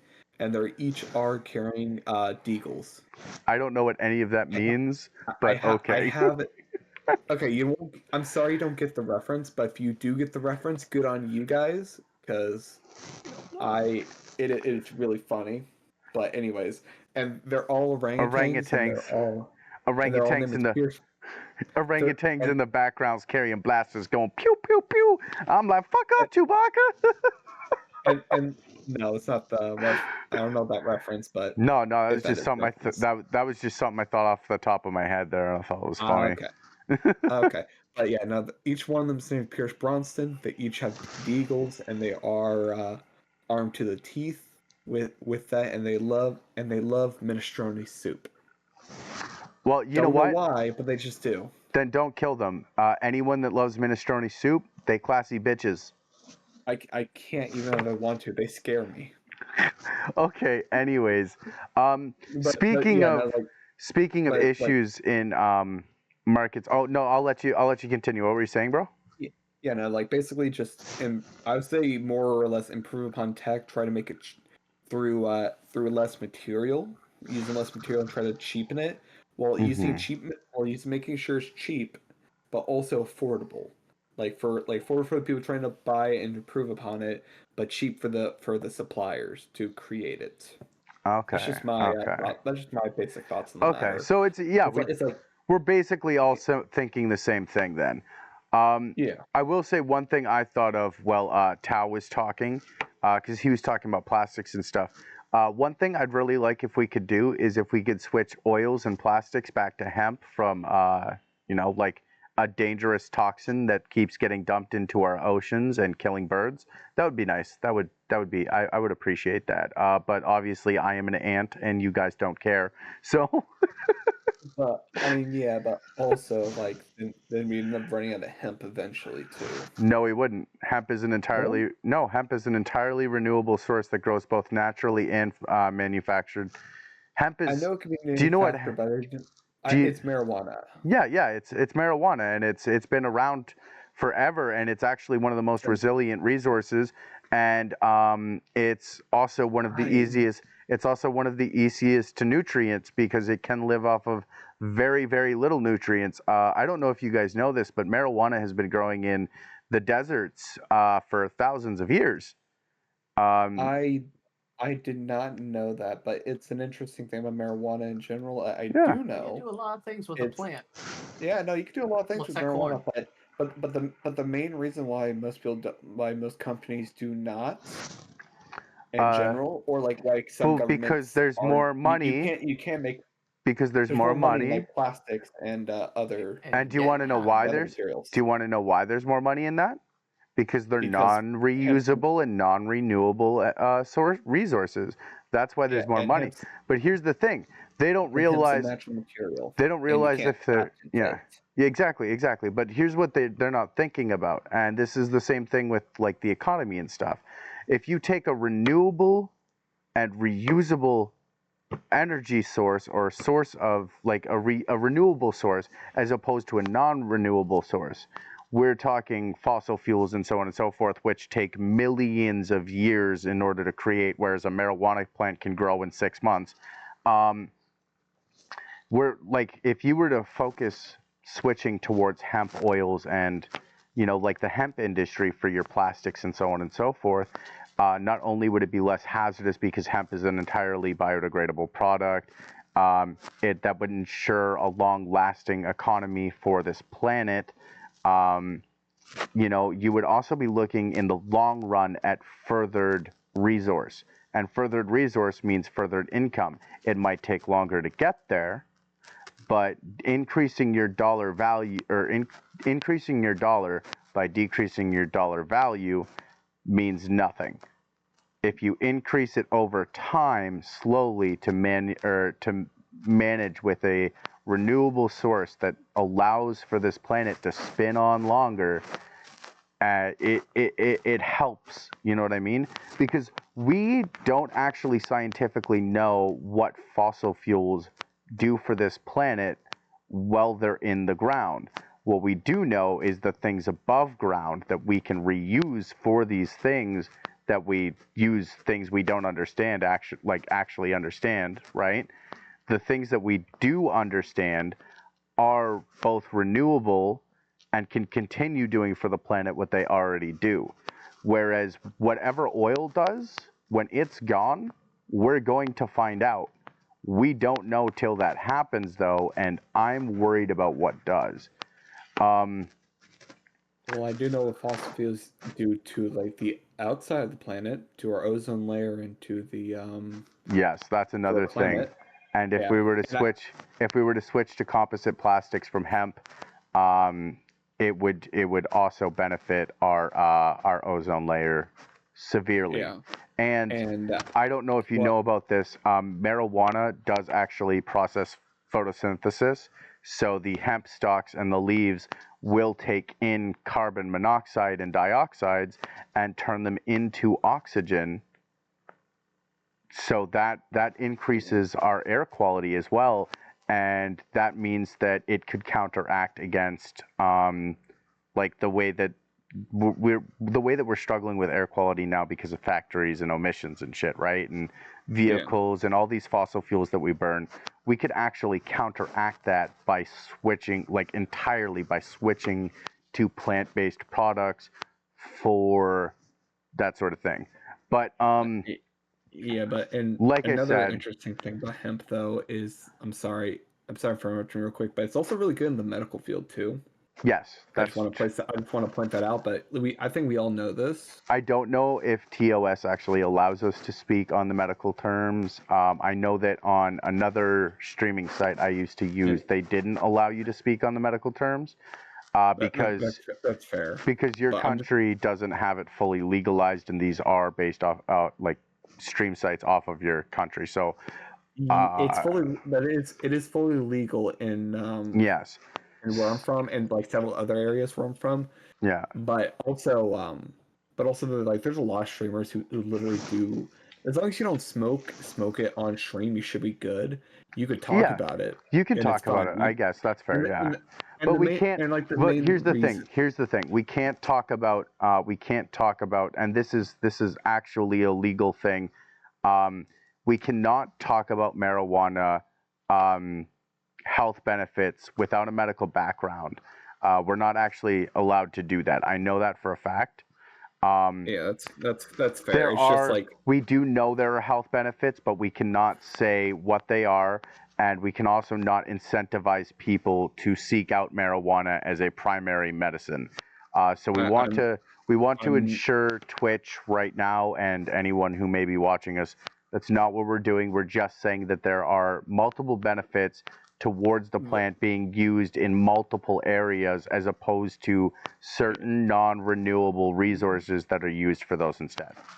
And yeah, and like the main and this just like for overall thing about hemp in general though. And Yes. the main reason why companies don't use it is because of the fact that because it's cheap and you can it makes their wares cheaper because it's such a large resource. Yes. Yes. But That's why certain here's the corporations, thing. I'm not going to Here's name the thing. which, Yes. do not want to use that because they can't patent it. But here's So they cannot yeah. legally patent it because it's a natural Which resource. brings me back to the point. Devaluing your dollar to increase the amount of numbers you see in your bank account does not mean anything. If the money if you have $30 trillion, but that money is worth nothing because you devalued it by having to create all of these new numbers for it and having to whatever, just because you wanted to see the numbers faster, it doesn't mean anything. If you reach that money attainably over a longer period of time, say you made $30 trillion over a thousand years in your family and generational combined, right? You made that $30 trillion over that time period. That money is going to mean so much more then because the valuation over that period of time increases instead of decreases. And that actually brings me to our next topic. I want to talk about the housing markets right now, rental markets, housing markets, and the devaluation of our dollar, and how how all of those stupid increases to our cost of living are actually furthering the devaluation of our dollar. And companies, you need to listen to this too. It applies. It devalues our dollar so much faster than anybody is profiting from it. So I've been looking for an apartment for some time. I know you guys know because we've been talking about it. Yeah. And I'm noticing, 10 years ago when I was 17, 18, well, yeah, around 10, 11 years ago, almost 12 now maybe. I was renting apartments for like $500-600 for a bachelor, or for a, even a 1-bedroom in some cases, right? All the way up until COVID. Nice price. All the way up Oh, yeah. until COVID, the most I had paid for an apartment was maybe $750, $800, right? And Yeah. now I'm looking at apartments, and I can't find anything, not even a private bedroom for rent, for less than $1,100. The 1-bedrooms are averaging out to about $2,000 now. And I do have some statistics to back that up. In America, they're averaging out to about 1,600, or what is it, 1,200 to 1,600 American dollars for a 1-bedroom. In the cheap areas and cheap cities, not talking California, Texas, Florida, those areas, not those areas, 'cause those are crazy expensive. But Yeah, you're looking at the 2000 market if you're looking at those. But if you're looking 2000, at your 3000. general, Yeah, 12 to yeah. 1600, Like that the tracks. yeah, like New York, Detroit, like those areas. yeah, and even when it comes to the actual real estate market too, it's insane. So when I was 15, if I wanted to buy a house, if I had have had a job, it would have been possible. But I was 15, okay? So in Canada, you're not actually really allowed to work at 15 because it goes against child labor laws. You can start work at 16 when you can start driving, but you can't start work at 15. So if I had have had a job or something like that back then, or even streaming had have existed, back when I was 15, because it wasn't really a thing back then. Like YouTube was, but not really streaming and stuff, right? And not monetizing yourself either. Yeah, I yeah. Because that would be like 2004. Yeah, and back then, all I would have needed to buy myself a house is a down payment of like $8,000 or $9,000, and then like I want to say like $140,000, $150,000 mortgage, right? And that means like you're paying. That's how much you pay out by the end of the mortgage is 140, 150,000. Because that's around what the market was back then. 2010, 2011, the market was around $170,000-ish, and then like you hit 2013, and all of a sudden houses are like double that out of nowhere, just double the price. And then you hit COVID, and now houses cost $1 million for a 1-bedroom bungalow. And I am sorry, there's no fucking way in this world that a 1-bedroom bungalow is worth $1 million. There's no way. And the rentals back then, even in the last 10 years, they've doubled, and some have even tripled in price. And there doesn't seem to actually be any reason, because the inflation of the cost of living has been surpassing the devaluation of the dollar. So, like we lose like the value of like 10 cents every year. Canada, United States, on average, we lose about 10 cents on a dollar every year, right?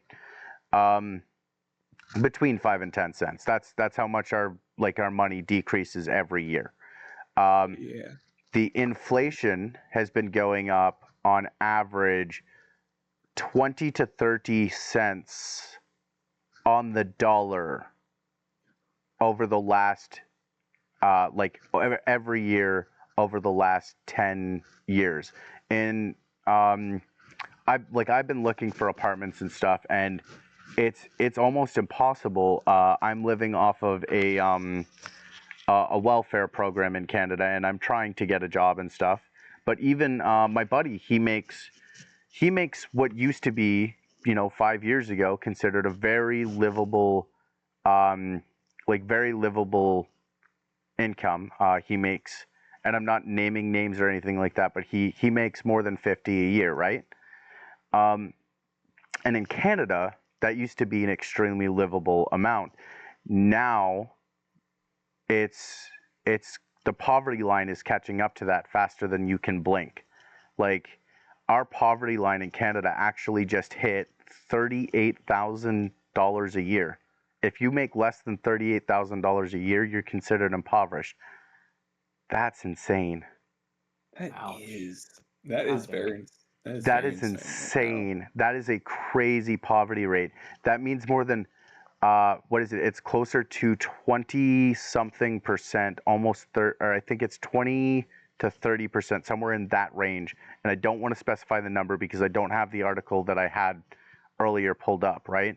But that means that many Canadians are under the poverty line working full and part-time jobs. That is genuinely insane right now. And that's like he said 30. You said like 34,000? 30, I think it's 38,000. It's almost $40,000 is our poverty line. Yeah. 30. Oh my goodness. Yeah. That is, and I'm looking, and I looked at America's poverty line too, and it was like 30,000 according to the NASC. Yeah. That's insane. That is fucking insane. Can you think about how 100 years ago, $30,000 would have bought you a really comfortable house? 100 years ago, a really comfortable house, 2 to 10 years worth of food, depending on how you spent it, a car, and possibly a business, all in one go. That's what $30,000 would have done for you now. Now we consider that to be the poverty line. Yeah. That is just ridiculous. $30,000 doesn't even have to be 100 years ago. It could be 50 years. It could be 50 years ago, honestly. And what's worse, and you could probably still get some of that. What's worse is, I don't know if you guys have ever heard of poverty prejudice. I know you probably know it by the common name elitism, but you don't know the full extent of it or the valuation of that word, because there is a serious impact, and a lot of people don't even realize that they have a prejudice towards the impoverished community, right? It creates exclusionary factors. So many people are fed up with the poor because crime rates tend to come from the poor. Like the dangerous shit tends to happen from poor people. But what they don't realize is it's the rich creating scenarios for them to have to do that in order to survive, right? Like stealing a loaf of bread off of a thing, because again, 5 years ago, I could go to any store I wanted and get a loaf of bread for $2, and it has nearly doubled in price since COVID.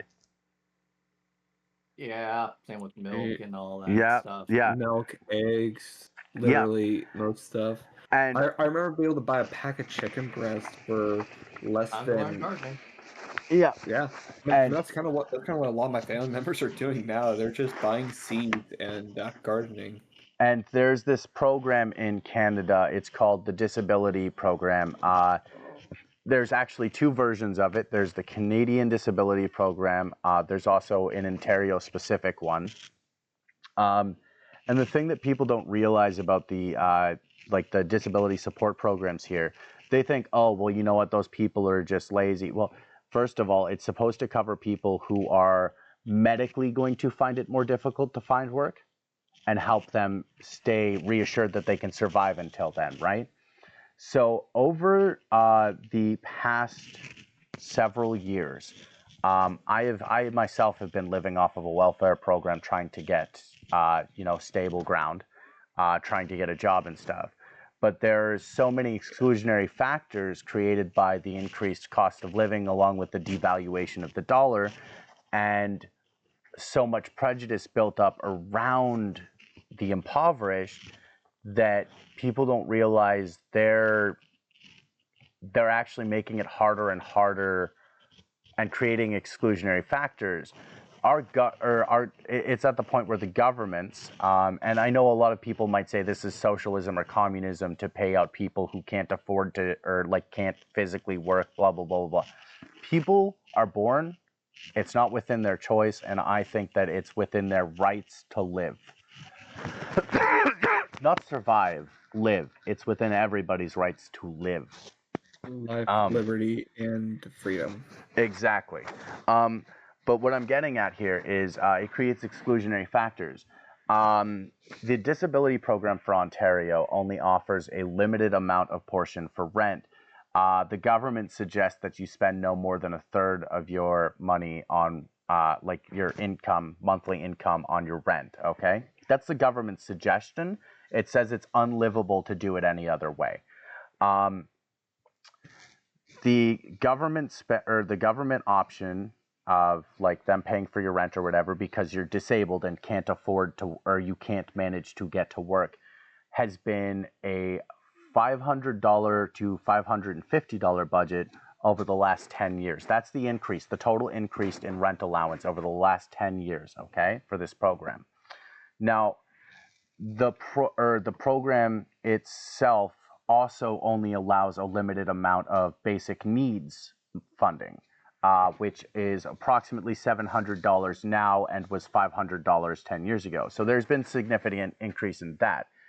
But there is nowhere in this country that you are going to find a place for $550. And everyone says, and this is where more of the prejudice and the disacknowledgement and, you know what I mean, like the ignorance towards poverty, where this comes in. Well, why don't you sign up for housing programs? And this is a big problem in America too, from what I understand. I've watched a few things about it. So on average, it takes 8 years to be offered a viewing, not an apartment, a viewing of an apartment in which the landlord dictates whether you are the person they are going to take, not you get to choose, hey, this is the apartment and I will take it. It takes 8 years to get a viewing through the housing programs on average, 8 to 10 years. There are some people, especially in America, that have been going through these programs that it takes them almost 20 to 30 years, at which time they either don't need it or they really don't need it. And what I mean by that is they either somehow claw their way through the dirt and manage to get off there or like get into a safe situation, or they fucking die. And that's the severity of it. That really is the severity of it in all of these situations, right? So it takes 8 years to be put through these programs, and then you go to viewings, and these viewings are, you know, like you're going in, you're trying to be the best you can be, but you can't afford decent clothing because you only have enough money to pay for your cell phone, your internet, and food. That's it. So you go into these viewings, and then they tell you they need first and last month's rent on an $1,800 apartment. That's exclusionary to impoverished people because they can't afford to just whip $3,600 out their ass when the government doesn't help them live sustainably and only offers them at maximum $1,300 a month. And they don't have first and last programs for the disabled, like in Canada at least. So Yeah. you get kind of screwed there, right? And it comes with a lot more exclusionary factors as well, because you can't afford clean clothing or new clothing. You go into these interviews kind of looking bummy. People do their best, and you know there are programs that help with clothing and stuff like that, which is nice. But again, keeping clothing clean when you can't afford to keep yourself housed is a problem. So there's like all of these factors created by the the stigmatism towards impoverished people, and their every landlord's choice to say, you know what, the bottom dollar is what counts now. I don't give a shit about poor people. I want decent, well working people to live here. And because of that, I'm going to raise my rent. And it creates a lot of problems for the majority of people surviving in our countries, which is kind of, I think, at this point, shameful, right? And Yeah. Yeah, that's it's just literally the. It doesn't help that the rich themselves are promoting the stigmatism yeah, So through I exactly. have a and little input on my side.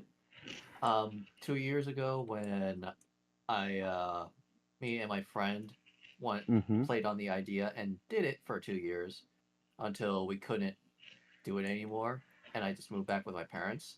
Was trying to get an apartment. We were both out Yeah. of state, and to only qualify, he sold like a his family's passed on to him like Mm-hmm. a cabin, so he got money from it. But he wanted to move out of Texas. Okay. Yeah, which is fair because again, we were talking about how expensive it can be to live in Texas. Yeah, especially with it's rising because of the Californians moving in, and then the real Yes. estate companies seeing opportunity to, mooch off of them more or Mm-hmm. leech off of them more. yeah. So we couldn't really get an apartment because we both wanted to move into it, and he already sold his place, so he needed like a place to, solidify. So he ponied up in advance a full year. I know someone that had to do that. They're living off of the disability program themselves, and the only way the landlord would rent to them is if they offered a full year's worth of rent up in advance, because Yep. there is no way for an impoverished person to pass a credit score, especially in a dying economy that is forcing them further and further down. Yep. And just like you with our private talk before the stream started, Hmm. I am good on paying back as well as paying ahead. Thankfully, the apartment complex had a online rent tracker and payment portal, so Hmm. I actually paid ahead in like each paycheck. Yeah, So like I had so my background check would be good if I were to go out and rent again, but the yeah, reason why I moved back, job was paying just enough to survive, as well as the price was increasing slowly, and we could see it after like increments after that year. So we only stayed for one more year, thus equaling the 2 years. yeah, yeah. So Damn. it was just to a point where I'm not gonna make enough to like pay my bills, and as I said, I'm a gamer, so I have Yeah. entertainment things I like to keep up with, and I have to, all right, man, It's buddy, strange. I can't do this. You're gonna have to find a one bedroom for yourself. Yeah, no, it's strange because I've been thinking about it, and well, I was obviously thinking about it for a while. Before I opened the Aggravated Collective, right? And I realized I might as well just spend the money I couldn't afford on opening this company, because it was basically my last shot. Like it is basically my last shot right now. I can't find a job because I can't get really fancy clothing. I can't get my own permanent address because I can't get a job, and it puts you in a circle, like a vicious circle, Yeah, right? yeah, like even renewing your state license or get a new license for a different state, Oh it's yeah. bullcrap for the. Hey, what's your living address? Oh yeah, Well, yeah. it's this at the moment, but I could be moving. And you can't No, you can't we need something. legally, yeah, you can't legally use temporary And addresses as a permanent address. So you get even screwed even more. yeah, The system was designed to gatekeep. The problem is what they're gatekeeping is survivability. If you look at, you remember how last week I was telling you about the valuation calculator thing that I found, right? So Yeah. I'm gonna look at so 10 years ago I was making $1,100 a month, okay? 10 years ago. That's what I was living off of. And this was in a bad year when I didn't have a job, okay? So valuation or dollar value through the ages. Let's go with that. Wait, there was a calculator. There we go. Inflation calculator, okay? Is what it's called.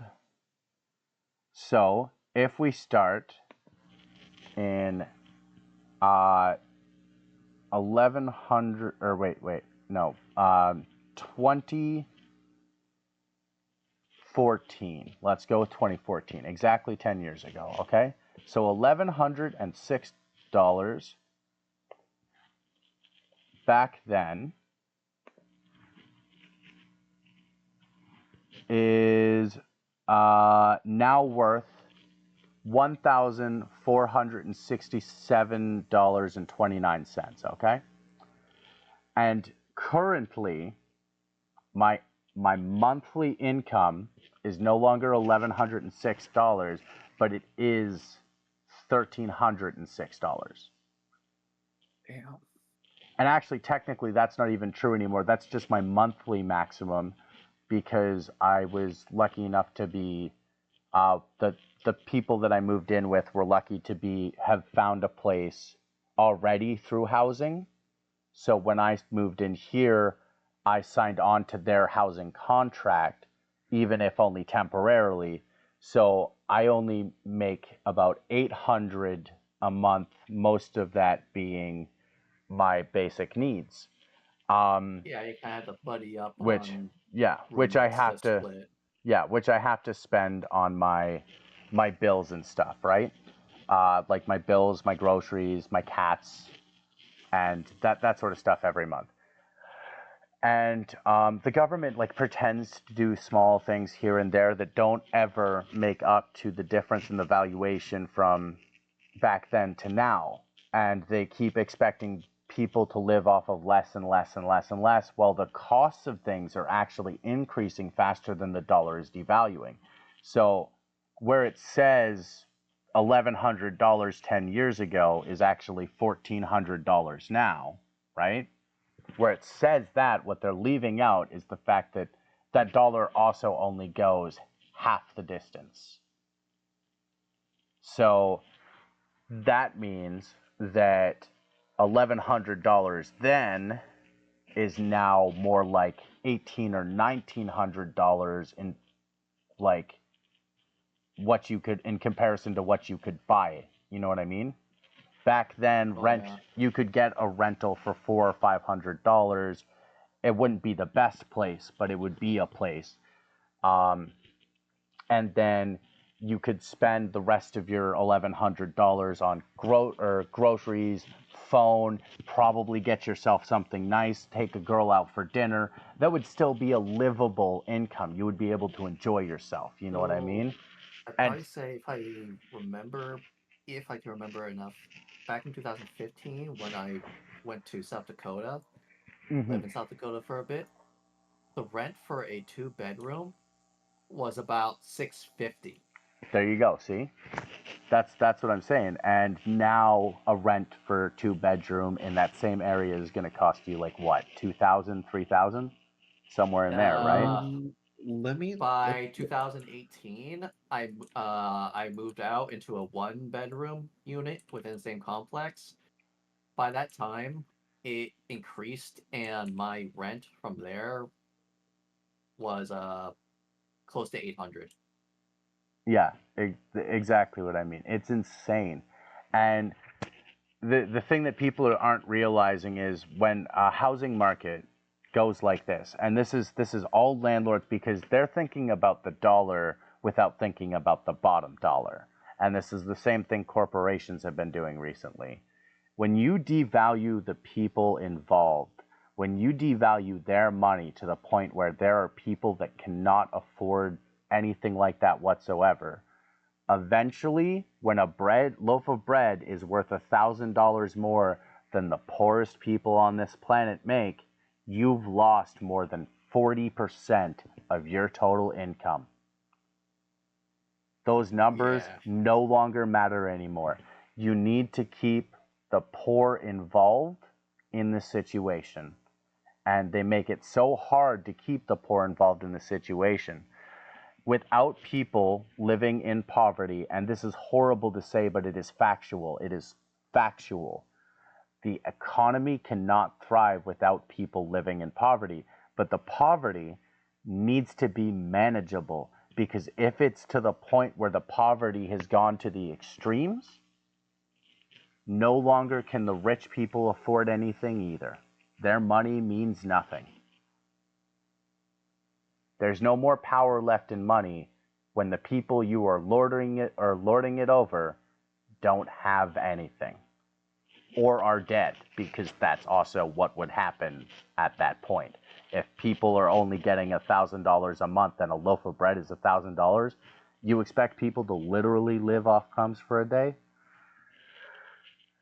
But yeah, that's my thing about the housing market there. It's been really cheesing me for quite some time. And I want to hear more about you guys' experiences with the market as well, if you have any. I know that maybe you guys don't have quite the understanding that I might with the housing markets. But the problem is the biggest thing is the people that were looking out for themselves and that sort of thing. They're getting to the point where they're literally looking out for nobody. And the economy was built as a way to make a certain generation happy, and the way that it's gotten out of hand has taken it away from every other generation. Oh yeah. And Yeah. it feels like if people can't afford housing, if people can't afford, and people don't have enough care in themselves to allow people to afford their housing, it's problematic. It's problematic to the point where it will destroy and corrupt everything that you stand for. Like, these are the same people that preach caring and generosity and all this sort of stuff, but then when it comes to business, they're like out the door. And yes, I get you have to be that way somewhat in business, but when you're talking about business of people, that caring needs to come back in, because once you stop caring about people entirely and only care about yourself, you're destroying yourself as well. Yeah, and for me personally, I still technically I'm 20. I still live with Mm-hmm. my family right now. So Lucky I don't have bastard. as much I know, right? I'm 20 living with my family, but and right now I plan on looking for an apartment in like a few years. I'd do it And now. yeah, The but I market's better do only it in gonna a get few. worse.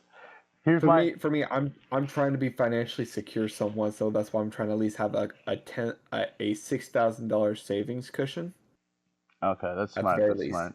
Yeah, Yeah. I'm trying to at least have a savings cushion just in I'll case let you that I know. get screwed over. I'll let you know right now.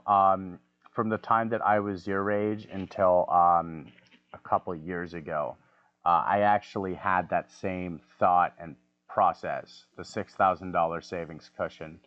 And I'll let you know, during the pandemic, that $6,000, when I needed that cushion, was gone in 2 days. What happened? Bills, slumlords, rent, like, so I had to deal with my landlord at the time that if I paid 800 as a monthly thing, and then we would tack on 100 or like anything over 150 from my utilities. So my landlord decided that they were going to start making me pay for their utilities on the building as well, and started charging me about $800 a month in utilities. So I was paying 800 plus another 800, and I was making $1,300 because I had lost my job. At one point, it was somewhat manageable because I had a job and I had that $6,000 cushion. So then they also decided to claim that I never paid first and last, which I had. I had paid first and last up front and then paid it a second time. And so I decided to play nice. I paid them back. They did buy me a TV. So I paid them back for the TV and I gave them an extra couple $100. And I said, I know you don't remember it, but I did pay the first and last. This is just for you as a bonus, whatever. So that came out of my $6,000 cushion. Then I did something stupid with my $6,000 cushion and I donated to a friend of mine, but it helped their family get on the feet, and I feel fine about that. Even if we don't really talk anymore, I feel fine about the fact that it got their family on their feet. I mean, that was just a good thing in general, so that's fair. Yeah. For a good cause. Yeah, exactly. Yeah. It was for a good cause. It was just a dumb move. Yeah. And then that brings me down to my last, about $3,500 of that, right? Then you have your internet bills that are building up, debt collectors coming after you for stuff that you didn't even know you owed on. Then you have like groceries. You have excess bills that come up that you, like I said, there's debt collector bills that you don't know are coming up, and then there's excess bills that are coming up that you should know are coming and don't. Hidden fees in your phone contracts and all that sort of shit. And within 2 days, all of that money that I had, dude, all of it was gone. And then your little nest egg. My little nest egg. And then the following year, I was a streamer on another website.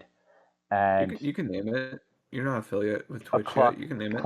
A clock app. I was affiliated with the clock app. And I made about $5,000 in a summer from there, which was nice because at that point I was losing my apartment because I could no longer afford it.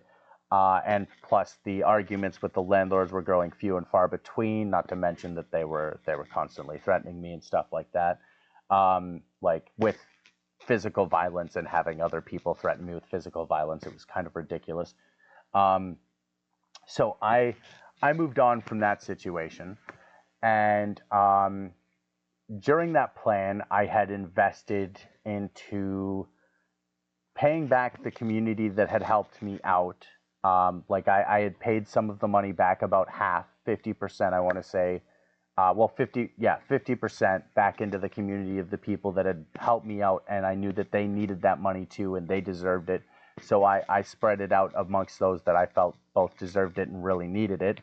And then I had half left myself, which I started investing in a plan to move to the west coast of Canada to get involved in the oil industry and try and get set up there. And then the person that was supposed to help me set up there blew me off, thusly costing me most of my money to get involved in that situation. And it really like screwed me over. So my point is $6,000, dude. As nice of a cushion as that sounds, it's not a cushion. It's a very, very, very old, well-worn bed pillow. That's how I would put $6,000 these days, in perspective, especially when it comes to the housing market. It'll get you that first. It'll get you that first and last, but the thing that people don't tell you about first and last is there's going to be a lot of times that landlords do not pay you last month's rent back. A lot of times. And that's why I keep a lot of documents and everything, every bit of money that I paid someone, like let's say it's rent, utilities, something, and they're trying to scam me on that. I always keep documents ready. Same here. Same here. But it doesn't stop them, because you can have documentation supporting it, but they could have falsified documentation in advance. You have to be really careful with the skeezes out there. You have to know who you're coming to when you're renting an apartment, because it's very dangerous financially to get invested in any kind of property deal, especially renting. like the landlord that I went to was a friend of mine, and they gave me the place for 800, which was a deal because they were trying to rent it for 16, and it was a one bedroom, and it was during COVID. It was during the pandemic that they did this for me. Um, so they gave me this apartment for half cost, but then out of nowhere they started building debts on and debts on and debts on and debts on out of nowhere. And I was working for them at this time too. Like I was working for them. I was working for a an actual like store. I was a cashier, and I was working about 6 days a week at full time hours and full time wages, like or minimum wage, but still full time wages with sometimes overtime and stuff, and Oh, good. Still something. still something, right? And Yeah. they were building and building and building on it, and I was still barely scraping by with that job, and I managed to build myself that, like I said, crusty old pillow of $6,000, and that was gone in 2 days. And then, so when you're looking at Yeah. your cushion, bro, what I want you to do is I want you to think, if there's an absolute disaster, is this going to survive me a month, or is this going to survive me a day? And then you need to math crunch it, because it anything can change. And when you go in to talk to your landlords, you demand receipts written on in perpetuity. Like as you're handing them the money, that receipt needs to be sliding into your hand.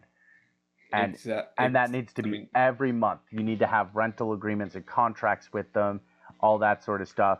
And like it's crazy. It costs so much to get involved into the rental scene that people don't even realize. The average cost of moving, I read, is approximately $4,000. The average cost of moving is $4,000. Are you talking about like hiring moving people or just moving yourself into the new apartment? Moving from state to, I think it means moving from state to state or city to city. So you have to rent equipment to be able to move. You have to pay the gas for the equipment. You have to be able to afford people to help you, because trust me, moving is such a big task. Even if you're moving one house over, like Nerd, if you bought the house that you live next to right now and moved there, you're gonna get all your boxes over to that house and you're gonna take a nap. Trust me, that's exactly what you're going to want to do. It's so exhausting, moving. If I was to I ballpark it, when I helped, and two other friends and me helped move this guy from Texas Mm-hmm. up into undisclosed state. Uh, Even with three friends to help him, we probably pulled roughly about 2,500 minimum to get his ass up into to another state. Yeah. So if it was even with three people in addition to help, between gas, food, the U-Haul, Trailer costs and/or overnight costs, because you can't and drive on hotels. fatigue. Yeah, that's what I mean. Like trailer costs and/or overnight costs, like So hotels and stuff.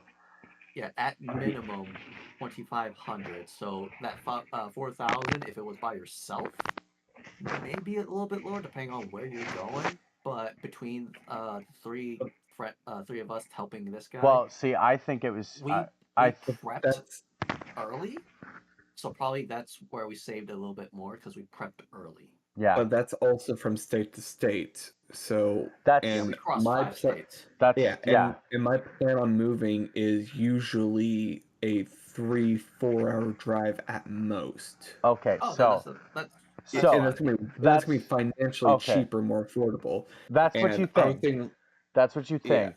But what I'm going to say compare. here, um, so I've moved from one side of a city to another city, or like the other side of the city, and had it cost me about $950 before To move, correct? to move, just to move No, across the. And this is getting friends to help me, paying well, for their gas, and they're buying them food. Not to mention the the cost of them actually like physically helping me so that we could get it done faster. And this is just friends. And it cost me $950 approximately to get moved from one side of the city all the way to the other. And with gas, food, and labor. yeah, because it took 4 days. Okay. 4 days to move. That's It sounds crazy, I know, but it took 4 days to move from one side of the city to the other side of the city because of the amount of stuff that I had, the amount of stuff that I had to like get rid of and give to my friends and get them to like pawn off or whatever, because I couldn't afford it to pay them to store it or anything like that. It wound up costing me more than $950, about $500 in cash and $300 in stuff I had to get rid of, you know? well, right now I am doing, because almost everything I own, like a good majority, like there's some stuff I don't that's not in this place right now. A good majority of the stuff I own is all in my room. Like there's only like a good handful of things I could think of that are not in my room. And honestly, I could probably move everything that is in my room in one go because I'm a very minimal person Okay. when it comes to that. Because it also depends on the person too, who you call, where you're going, Yes, yada yada yes. yada. It's all And circumstance. how many It's based on the rent. yes, there's favorable involvement and that sort of stuff as well. Yeah, Absolutely, I agree. and But and not what I'm trying to and as a, warn you is they're saying on average the cost of moving and stuff is actually ridiculously expensive now. And again, when you move first and last, that is included in your moving costs. So that 950 of mine, that 2500 of his that he was talking about, that's before first and last month's rent. yes, Once you factored in first and last month's rent, it probably costs closer to 5,000 for him, 3,000 for me. yeah, Yeah, I and put 500 of my own cash into that to Yeah, help because I was the U-Haul driver yeah. and yeah, I was trying to like minimize as much for my buddy, And obviously. that's why I'm yeah, trying to say, like when you're dealing with stuff, first of all, look into the corporations you're dealing with for rentals. Look into what you're dealing with. Know that a small cushion isn't really a cushion anymore. A cushion these days, a safe cushion, is approximately $30,000. That's which is Yeah, kind, which is it so much doesn't, money, which is crazy which because doesn't it's even seem so possible. Like that's exactly. like a year. That's not even a year's worth. That's like 3 years worth of my pay right now. Yeah, that's 3 years worth of my pay. Exactly what I'm trying to say. It's not realistic anymore. The But minimum wages, the all that sort of stuff. And by the time that we would save up that $30,000 based on the valuation or devaluation of the dollar and all of the gatekeeping that people are doing to keep out the impoverished from their buildings and units and rentals and stuff like that, it's going to be nothing. So by the time you get that $30,000, you're actually going to need 50,000. It's insane, and that wouldn't even pay for college 3 years ago. It's that crazy, man. Like that's what I'm trying to say. Like that's why I wanted to talk about rentals and housing and this, you know, yeah, because yeah, and it's becoming dangerous. Is it's what it is. it's ridiculous. But also Unmanageable. but also when it comes to moving in general, that's why it's also better just to move in with people yeah. right now, which is You what I am doing whenever I plan on renting. Whenever I'm you At least planning with on at to least rent with people an you can apartment. trust. Let's put it That's that way. the yeah. Yeah, I'm just gonna say this. That's called the wigwam effect and the God I hope effect. And I'll tell you and right now, I've had so many roommates over the years. You're gonna want your own place eventually. First of all, yeah, it's like just for privacy alone, it's impossible. It's impossible to get your own privacy when you have a roommate. Even if they're gone half the time, you never know when they're gonna walk in. You have to worry about, are they actually clean? Do they clean up after themselves at all? And am I going to be yeah, taking care of them? You need to And know. You need to know if they can support themselves financially. You don't want to be that person annoyed at them all the time because they need $20 from you here and there, and then you also need to know if like they're going to be quiet when you need them to. You need to sleep if they're going to be in the bathroom when you need them to, or like when you need the bathroom. Uh, it's everything, you know. Like there's yeah, so many small factors people don't actually think about when you're moving in with your friends. Then there's trust on top of that. Trust is a far back feature. It's a big thing, but all those little things pile up to something bigger than trust. But then you have trust on top. So now you have to know yeah, that these people aren't going to steal from you. They aren't gonna maroon you. They aren't gonna vote you out of the apartment for no reason or whatever because you can't cope with them or they can't cope with you. You have to deal with all of that on the excess, and it's just a shame because basically what it boils down to now is that those fucking boomers, they ruined it for everybody, and they're making yeah, it worse and worse and worse. And the only good news is hopeful news because it's speculative and theoretical that if things continue the way that they do financially in the housing markets, um, millennials may eventually be able to own a home, It's gonna crash. but only because if things keep going the way they are within 10 years of the pandemic, so actually about 6 years now, 5 or 6 years from now, the entire economy is going to have to fold. And that means that housing markets are going to crash, rental markets are going to crash, the cost of bread and shit is going to crash, and we're going to be in another recession and depression. Um, so bad so that things are going to be devalued ridiculously. Apartments that were once $2,000, the only way the landlords will be able to survive is by bringing them down to $300 or $400 again. Um, the way that like the cost of bread being $4 or $5 and looking to go up 30% every fucking year for the next 10 years. The only way people are gonna afford that bread is if the bread crashes and starts, and then people aren't going to be profiting off of it anymore. So it's either people reduce their profits or their profiteering from things to a manageable amount and survive or live happily off of that, or they're going to bring it to the point where millennials will be able to afford a home, but only because they'll basically be fucking free. yeah. Yeah. Which, yeah, it's gonna. But I'm gonna say this real quick before we get into this topic. Um, about millennials being able to own a home. Back to our little previous conversation. Yeah, sorry. I'm going to say this right now. It is all as of right now. This is all going to be just. It's all going to be a matter of perspective. Different things happening, different lifestyle choices, Yeah. and maybe my experiences will be a lot more different from your experience. Yes, that is And true. that is With it's going exception. and With with some exception. exceptions, yes, with some exceptions, but most of the time it will most likely be different. So Mm-hmm. I'll try to make sure to play it smart when I'm trying to rent out, yada yada Yeah. yada yada. Like Yes. you know what I mean? Yeah. Yeah. Like Yeah. when you pick a roommate, dude, like do a trial. Do a trial for a week. That's the smartest thing you could ever do. Do a trial for a week and then wait a month and do that trial again.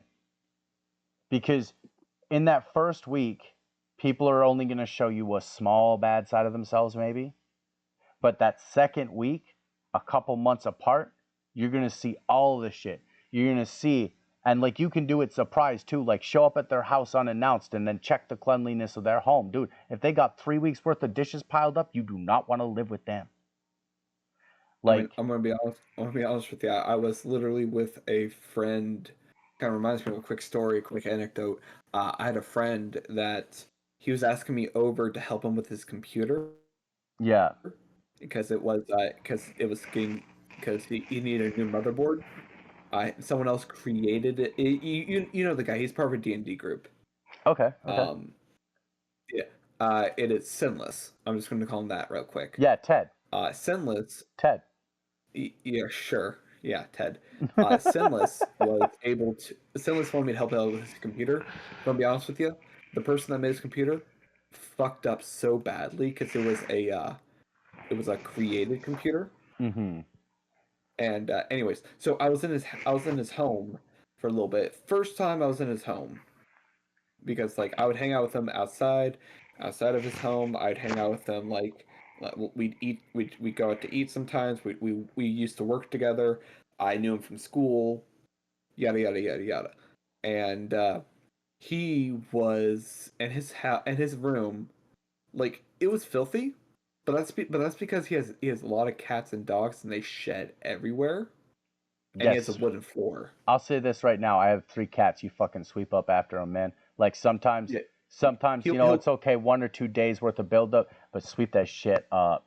Like you got he to do it every day. And if you have roommates, you sweep that shit up every fucking day, man. Oh yeah God. uh, yeah he has and his cats will and his cats shed every he cleans up after his cats the best he can. He sweeps, but he sweeps Yeah. every once in a while. I just call him at a bad time Yeah. where he didn't dust and sweep.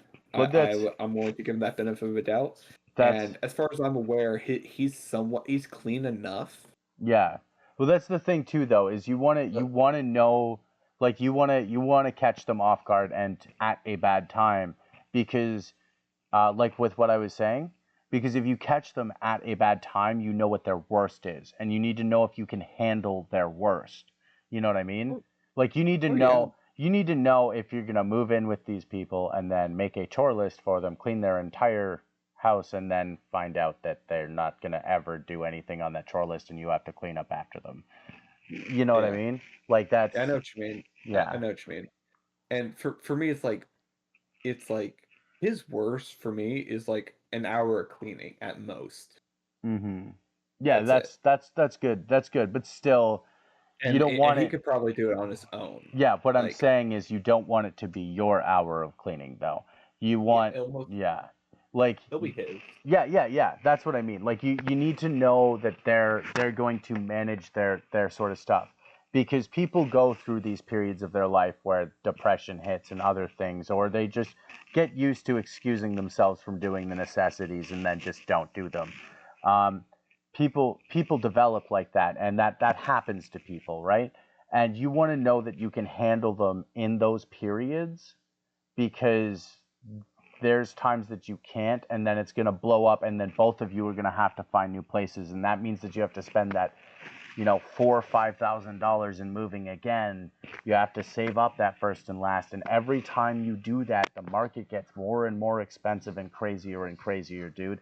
And Yeah. it's hopeful, you know what I mean, to have a roommate. It is hopeful, and it's a good idea, and that's what I'm doing. Like I don't know this person, but I'm also not planning on this being a permanent situation of being their roommate. I don't want to live with them for the rest of my freaking life. I want to try and find a manageable method and a way to survive, especially as a millennial, because what I'll be doing is showing them, Yeah. like showing the world, hey, millennials aren't really lazy. We aren't really sacks of shit. We aren't everything we've been stereotyped to be. Um, because It's only sometimes. no, not even then. It's select few people, but the generation as a whole has actually worked very hard to beat all of the allegations from both sides. People blame it. This will be a conversation we can come back to after the break, because we're gonna have a break in a couple of minutes here. But I people on both sides actually blame millennials for a lot of stuff that have nothing to even do with us, and it's kind of yeah. crazy. um, but we'll get back into that when we come back. We're going to take about a 20-minute half-hour break real quick, if we're okay, if everyone's okay. Does anyone have anything else they want to say before we go to break? Nah, I I'm got cool an with it. I got an hour left to me before I had to go to bed for work tomorrow. Okay, so we'll try I was and we'll I was wondering if we could either power through or do like a 10-minute break. I That's good. can try and muscle in a 10. Can we do 15? I could do 15 could work. We could spend if we could Okay. spend I could spend 30 we could spend 30 minutes on this topic on the millennial topic at most. No, we're not going to spend Like 30. and We're not going to spend too long on that because it's actually super easy to get through. Um, okay. there's a lot If of we could spend yeah. like 15 minutes on the topic then Yeah, we can do like that. And then yeah, we'll if we could have an spend like hour left. 15 We'll have an hour left for your topics too. Um, not even an hour. My topics can go through like 15 minutes each at most. well, we'll try because there's a lot of there's a lot of passion involved here and stuff. Um, if you wind up going to bed a half hour late or something, it's not the end of the world, is it? Yeah, not really, but Okay, I want to at least try to keep somewhat of a consistent schedule. that's fair. That's fair. Yeah. I have a problem with that myself because of insomnia and all the stuff Yeah. that the stuff I've been dealing with recently. Yeah, Um, I understand. I understand, okay, man. so Don't worry about it. But uh, if anything, let's take our break right now, and we will be okay. right back. So, yeah, we will be right back discussing millennials, misnomers, and or whether or not they're even relevant or anything anymore, where they are, what they're doing.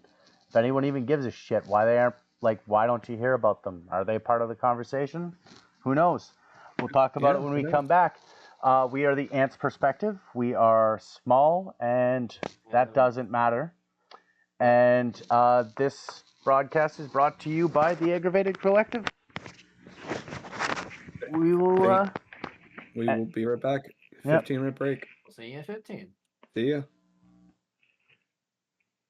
All right. So anyway. You said that before I got it muted.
my mic is muted. Okay.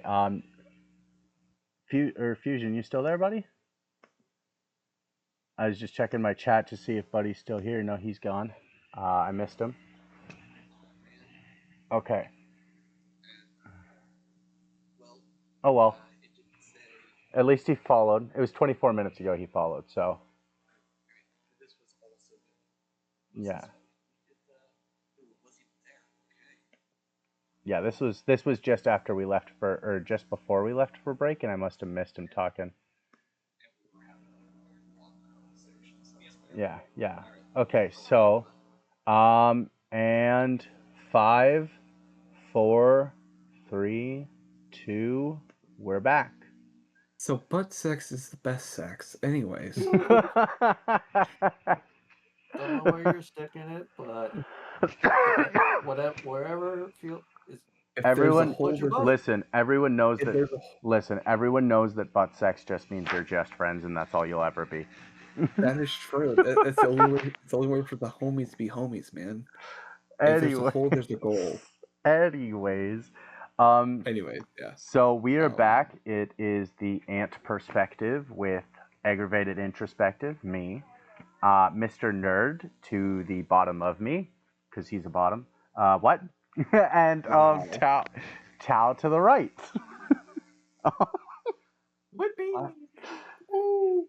Tao's Welcome back, Tao. Glad to have you here. Tao's also a bottom. No, I'm just kidding. Anyways, so we're here to we're gonna do a quick conversation now that we're back about millennials, I think, and the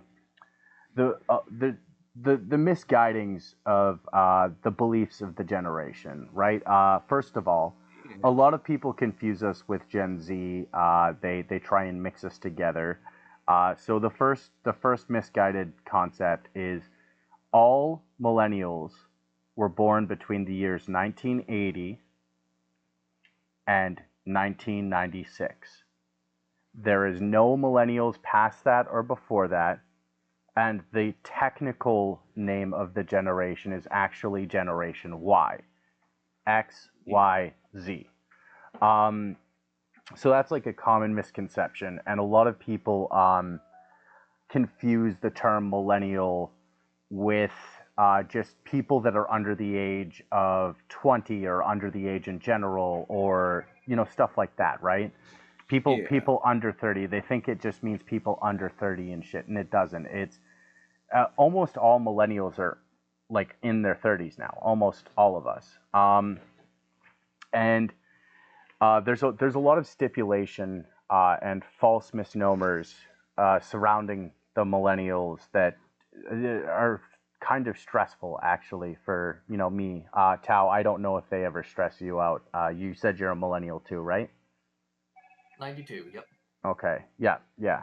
So, do you ever find any of the like misgivings and misinformation about millennials kind of stressful? I can say our generation is at fault for some things, not everything. But at the same time, I would also point at Z, us, Y, and X. I We think all have our faults. Yeah, I was just gonna say, I think pointing the gun down or But aiming the punch downwards pointing is kind of wrong. pointing at like specific generations to point the blame Boomers. is not the issue. I disagree. I think there is a generation or two out there that deserves some real credit towards what the world's like today. Factors. Let's put it that way. But there's just too many factors.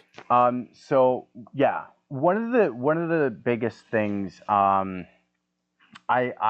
hear a lot about millennials is we get a lot that because we're lazy, we made the economy the way it is. Here's the thing. Millennials, to this day, have never had any power over the economy.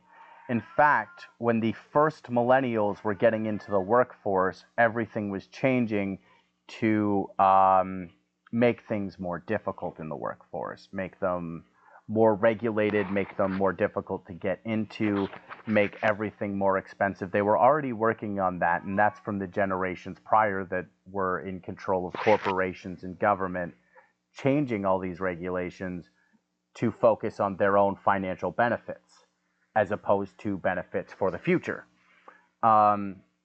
So one of the things is I hear a lot is that millennials fucked up the economy. And I'm sure you both heard that, right? That we're lazy and No, we fucked up the economy.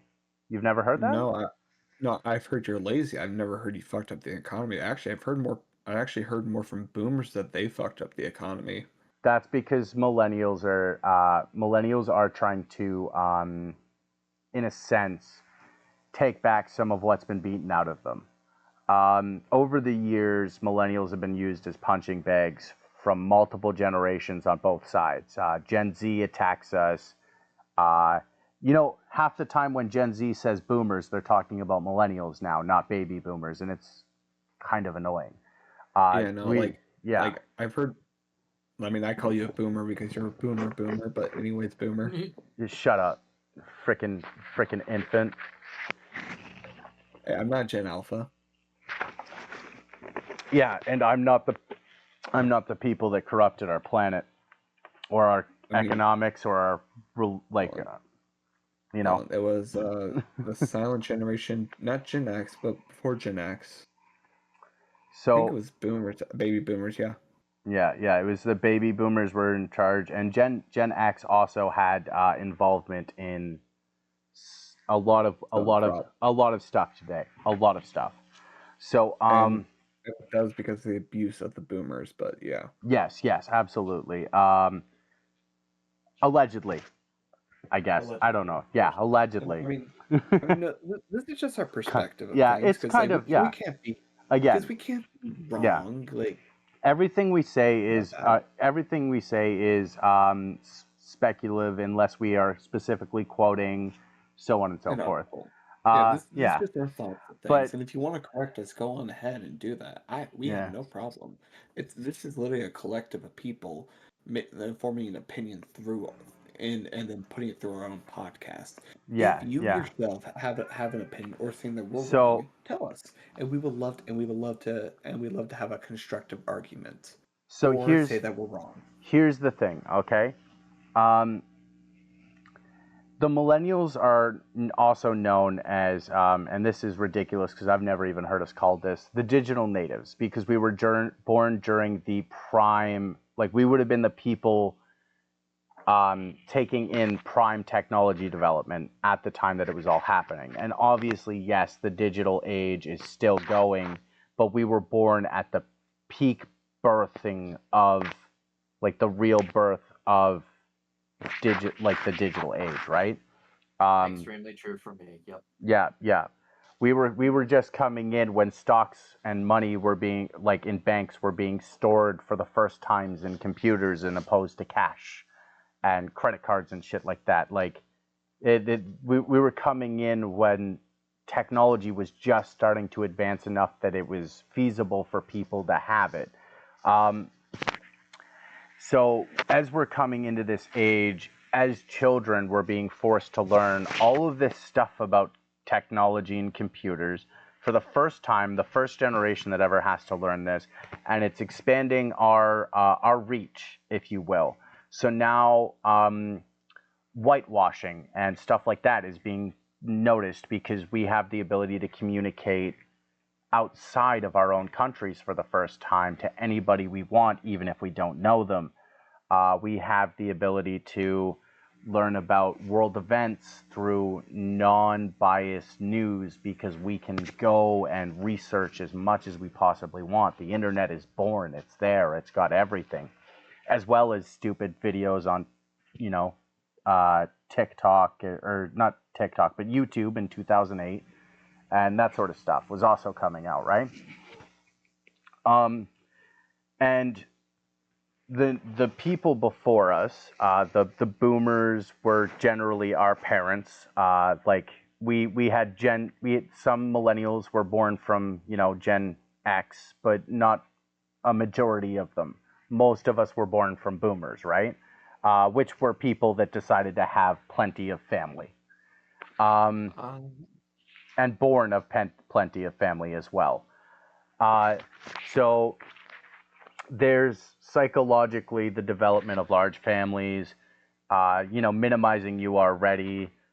Then you have people, minimizing you because they think your new knowledge is threatening to their old knowledge. And um, it kind of came down to, by the time we were in our teens, we were starting to rebel against the system. And we were starting to realize the problems that were going on around the world, socially, economically, the faults in wars and that sort of stuff. And we were trying to point them out. And protesting started becoming more common. And it was easier because of technological advances and stuff, right? And Yeah. because of that, I feel, and this is speculative, I feel like the boomers were punching down at us all the time. And then they made it harder for us to like get into a job and get or like afford things, right? By requiring us. Now, I know Tao would have missed this mark if he lived here in Canada, but my last year of high school was the first year they made it illegal for you to drop out of high school.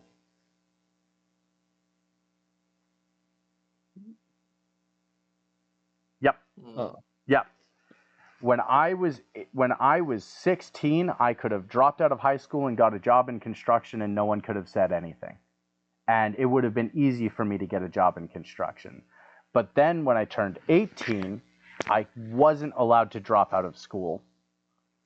And I had to be in school in order to hold down a job based on corporate policies that were spreading worldwide at this time. They didn't want people working in starter jobs unless they were getting an education, because they didn't want people winding up there for the rest of their life, because the purpose of the jobs are to recycle the jobs, right? And I think it's more like, from my experience, most jobs I've had, which are very few, don't get me wrong, never once required a high school degree or for me to even be in school. Okay, well, in Canada, to work at McDonald's, they require you to be either going to high school or going to college or to have a year of college under your belt. That's just to flip burgers. That's stupid. That is stupid. That is stupid. And welcome to Canada, I guess. No, that's the thing, is there's policy. That's a McDonald's corporate policy. That's a policy they have in America as well. That's not just Canada-born policy for McDonald's. That's a policy. That's a corporate policy. And the high school people, degree or to be working in high school, they want, or a year of college under your belt, dependent on the corporation. Yeah, it's actually insane. That is like a requirement to be attending high school and so on and so forth. And I understand part of that, but the problem is when they came up with all of these policies, it stressed the economy. It made everything more difficult for people to find jobs and find work and blah blah blah blah blah. And the people that were changing these policies were all boomers. And then they started punching down at us, claiming, and this is factual, that they were punching down on us and claiming that we're lazy and we didn't want to work. Meanwhile, a majority of us are finding it hard to get into work because the costs of college have gone up dramatically, and in order to get jobs, you have to go to college. Like, even most construction companies that I could have dropped out to be in a construction company when I was 16, even they, by the time I was 18, started saying, we need you to be going to college or going through an apprenticeship. We need you to have a full high school before we hire you. Yeah, the barrier to even get a job Yeah. is ridiculous now, unless you have some good resume, background experience, to like Yeah. Yeah. Yeah. get through, or you know a guy And Yeah. essentially. yeah, and and the people behind this blamed us. So then everybody that followed around them, like around us, also blamed us. So I've heard it from both sides that, it's the millennials' fault that the economy is so fucked up and it's so hard for everybody to get a job and education is so expensive because they didn't do anything. They're just lazy losers. Except by the time we were getting into the workforce, the restrictions were changing every year. The costs of everything were going up so dramatically that within the short 10 or 15-year span of us like going through these things, it became impossible for us to hold down jobs, get housing, anything. It went from, it's possible for you to get a $70,000 starter home if you just work a job. And this is the first year of millennials entering the workforce. And within the time that it would have taken them to save up that $30,000, it became, $70,000 and pay it off and everything. It became, now it costs $200,000 for a starter home. Now it's $40,000 worth of tuition to get into a small training program through a college. And the worst part is you have to go through college in order to maintain the jobs and whatever. So if you lost your job as a millennial, you kind of got screwed because it became a point where you no longer had the barriers to keep up with your own trade in another company because they set up all these barriers to prevent you from getting back in. Yeah. And that's kind of why I've been more or less trying to go for family oriented companies, like they're like owned by small companies in general. Mm-hmm. And that's kind of why I've been trying to go for those type of jobs, just so that way I can at least like after working through like after working like a family job and a company job, like a normal like this is a company owned by a corporation. I prefer the family one because they are more relaxed about it, especially when it comes Mm-hmm. to regulations. Like if you were to ever try to get a job for your first time, try to go for like those family mom and pop shop type jobs. And Yeah, this is and just advice for anyone well, who's looking for and one. that's the thing. That's nice too. But when you talk about a family mom and pop shop, that's still got, you know what I mean? It's still got a barrier there. Can you guess what the Yeah, barrier is?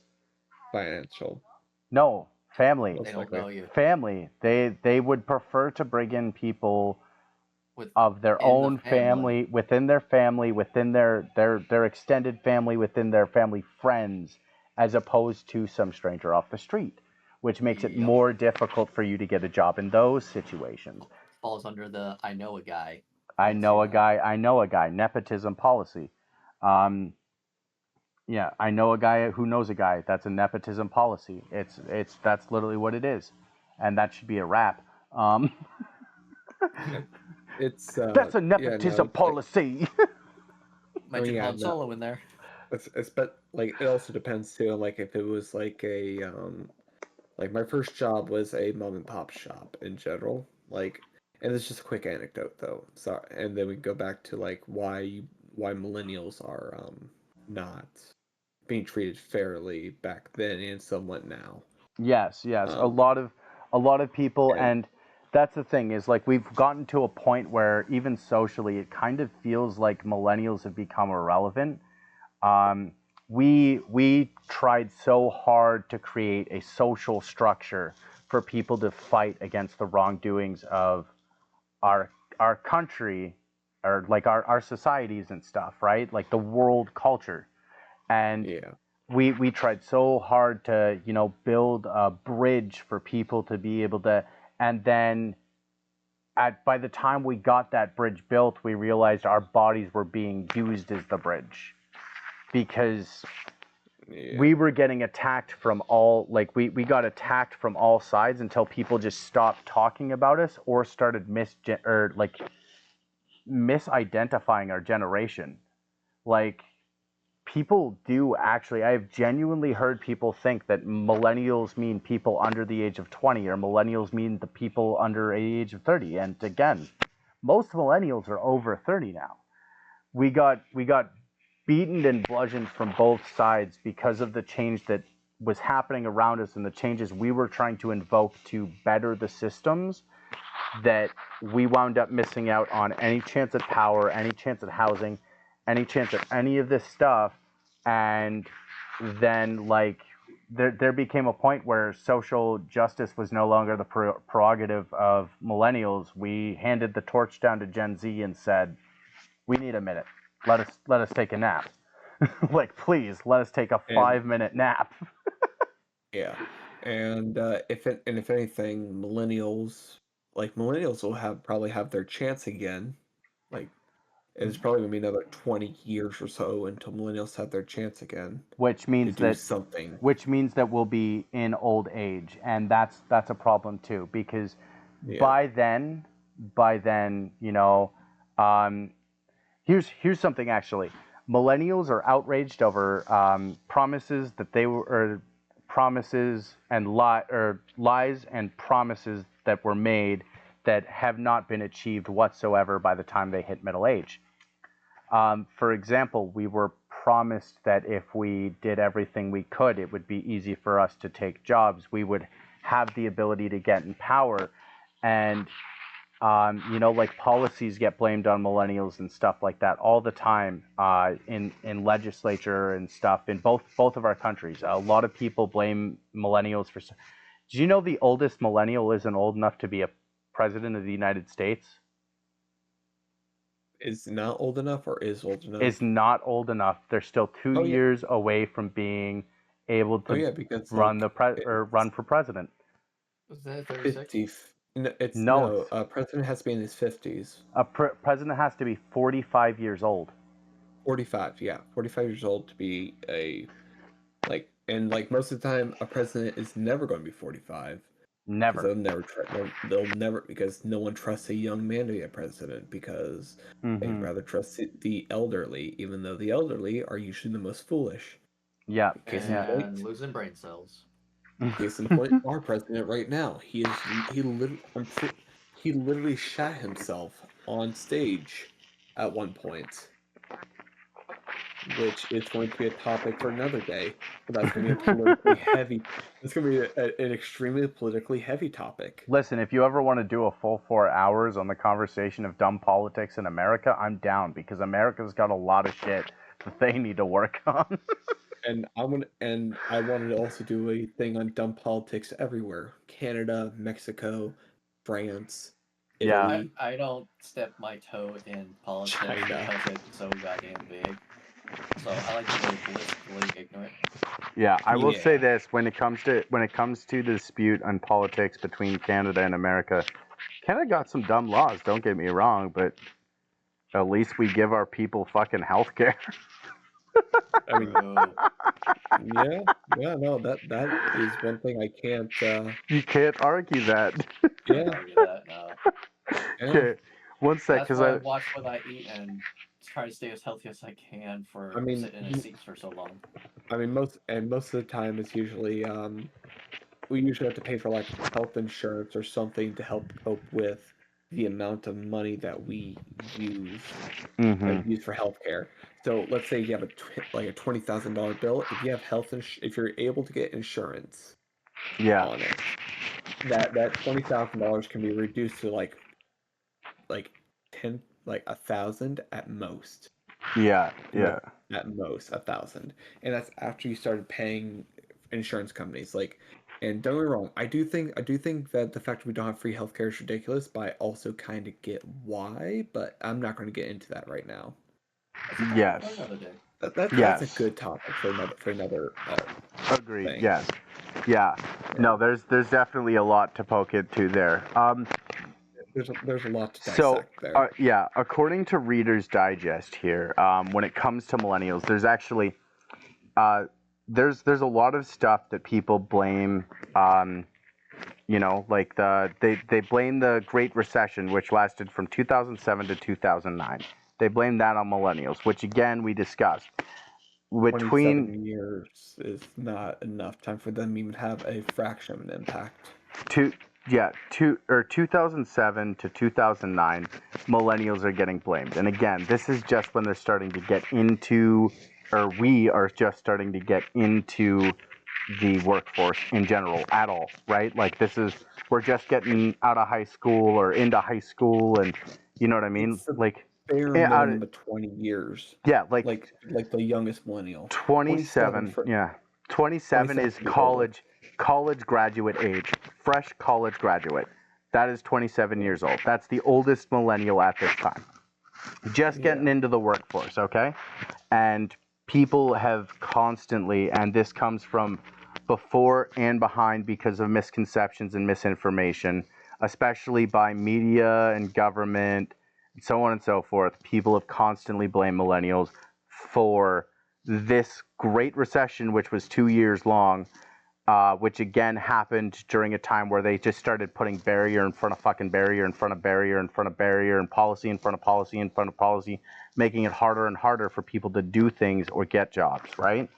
But also increasing the profits for the generations ahead of the millennials while decreasing the valuation of anything anyone does in the generations after, which is not a very future first kind of perspective for the people that were in charge at the time.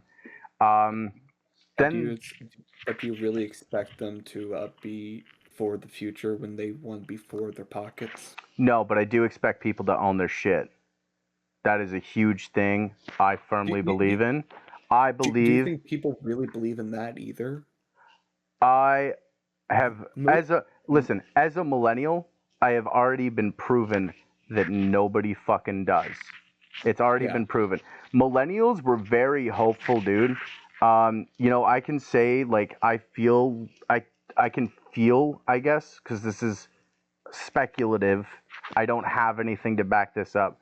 But I feel like if any generation has been the most honest, it's been the millennials. You know what I mean? Like we've been there, we've been fighting for everybody, trying to stand up for everyone. We've done everything we fucking can and received nothing for it other than our parents' debts, our grandparents' debts, and every single problem caused by them. The ruined futures. Yeah, our decimated futures. Huge difference between ruined and decimated. Debt creation. So, within a few years of college, during the time that we started going to school, most schooling had increased, like just the inflation had more than doubled from when our parents would have been going to school. So and then again within the few years that we've been going to school and stuff, it's nearly doubled again. The average 4-year school or like college cost more than $100,000, and this is according to Reader's Digest. More than $100,000, and more than 53% of families at the time needed to pay needed loans to pay for people's undergraduate education in the U.S. So this is just in the U.S. And student loans became the largest source of debt for the United States. Now, when we talk about debt, okay, do we blame debt on the people who owe the money if they're paying it back? And paying it back 10 times over? Because there are people who have gone through school with like $20,000, $30,000 loans for their schooling that have paid back $50,000, $60,000 and still owe the original $30,000. You know what I mean? Yeah, I know what you mean. Do we blame the people that had to suffer through that and are still suffering through that? Or do we blame the people who are making the debts ridiculous? Like, if you have to pay 15% interest on a loan every fucking month for the rest of your life, and you can't even afford the full 15% interest, but they force you into these loans in order to afford education. And that means in order to afford your job or like your job, are you know what I mean? Yeah, no, I get what you mean, and Yeah. yeah, You're it's a not lot at of it's blame for the not. debt. Yeah. It's a lot of it's not fair for you guys, and I do completely And agree with that. that's the thing, is it's not just not fair for us, it's not fair for the generations after us, because now Gen Z is waiting until millennials can finally have power and fix the shit that all the generations before us have fucked up. Because a lot of us, we have the understanding and the education and the knowledge thanks to the internet and stuff like that, and using it properly, and the ability to read and study and research, right? A lot of us have that ability to get to the point where we can finally get in power, and then we can start to fix things. But then that means that Gen Z has to suffer through that time waiting for us to finally be able to get in power. And how long is that going to take? You know what I mean? When we're Yeah. still the last, what is it? The last 40, no, not 40. I want to say 20 to 30 presidents have all been baby boomers. Let me check. And it's the same in Canada with the politics too. The generation that has held on to power the longest and the hardest have been baby boomers, and they've been holding it hard. I'm trying to think. It's a Gen X president. I want to say there is a president that was part of Gen X. The only one we have in Canada is Trudeau, and you see how that's working. Ronald Reagan was the only Gen X president, I believe. And didn't he die But, like? No, not die, but he got voted out of office less than a year later. no, he got shot down and then he died a little while, but that was because of whatever. He For got Gen a X, it's largely defined by an unpopular Reagan. Carter and a popular Republican. Yeah, it was Carter and Reagan. Yeah, exactly, and that's what I mean. Like, with a lot of pressure got put onto millennials, and it seems like for all the stuff that millennials have been through, there should be a discussion about the generation. There should be, and obviously I have the bias of being a millennial, right? But I Oh just wait, he was feel, a boomer too. yeah, Reagan was a boomer. He was born during the Gen X presidency, but that yeah, was yeah, he was, yeah. That's what I mean. Like there's been so much pressure put on the millennials, but then so many barriers placed by the generation before because they're afraid to lose touch with their power. You know what I mean? And yeah. we have to get there, and then we have to take down all these barriers. And I feel like by the time we get through taking down all the barriers that have been put in place, then we're going to have to leave the Gen Zs the power, which would be nice, but that means when it gets to that time, Gen Z will be in power. They'll have had to suffer through, if not worse than us. You know what I mean? Um, they'll have had to suffer through all of that and then have to spend the rest of their lives fixing the mistakes of not us, but our predecessors. And everyone knows you blame the last guy in charge. You know what I mean? When something bad happens, you always blame the last guy in charge, and you always blame, or when something good happens, you blame the next guy in the seat or the guy that's there currently. And it's just like a social protocol. It's not even how reality works in the slightest, but it's kind of messed up, you know? Yeah. But yeah, I just feel like a lot of pressure gets put on millennials, got put on millennials and stuff, and then they just stopped being a part of the conversation. Oh my God. They got There's only been what? I'm sorry to interrupt, but there's only been one president that was born during Generation X, I believe that. and it's your favorite president. It is your favorite president. I'm telling you that right now. You know the one. If you say Donald Trump, I'm gonna puke. No. Trump was born in the 40s. Yeah, I don't like. Yeah. It's Barack Obama. Okay, you know what? I never said he is my favorite president. I'm just saying. I'm He just was our best saying president within the last 20 years, 30 he's the years. best president since the year 2000. That's all I'm saying. I never said I liked the guy. I said he's the No. best president in the last 20 years. You said he's glowing behind the behind a bathhouse. Don't let Michelle hear that, man. Plus you Yeah, forgot don't. plus you forgot the part where I wanted Michelle involved. I mean, hey, it's. I get it. There's a hole. There's a goal. Anyway. Anyways, But yeah, yeah. I'll send you guys this article because we should move on.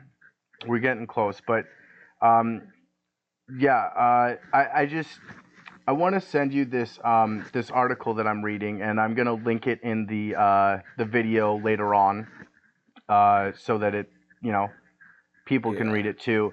But it discusses a lot about how the millennials have been discredited for the things that they have done and blamed for things that had nothing to do with them. And I'm not saying there haven't been problems caused by the millennials. Everybody has idiots. Every group or demographic of people has idiots. I'm just saying I think millennials, us, we need to reconsider. The whole world needs to reconsider the prejudice towards them and maybe realize where the blame needs to go for the things that we're being blamed for. Because the stuff that we have done, I swear to God, doesn't even get talked about, man. Anyways, so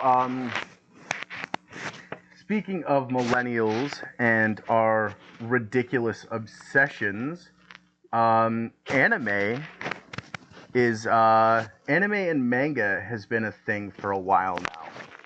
And there's this one book you wanted me to read there, nerd, called Berserk, correct?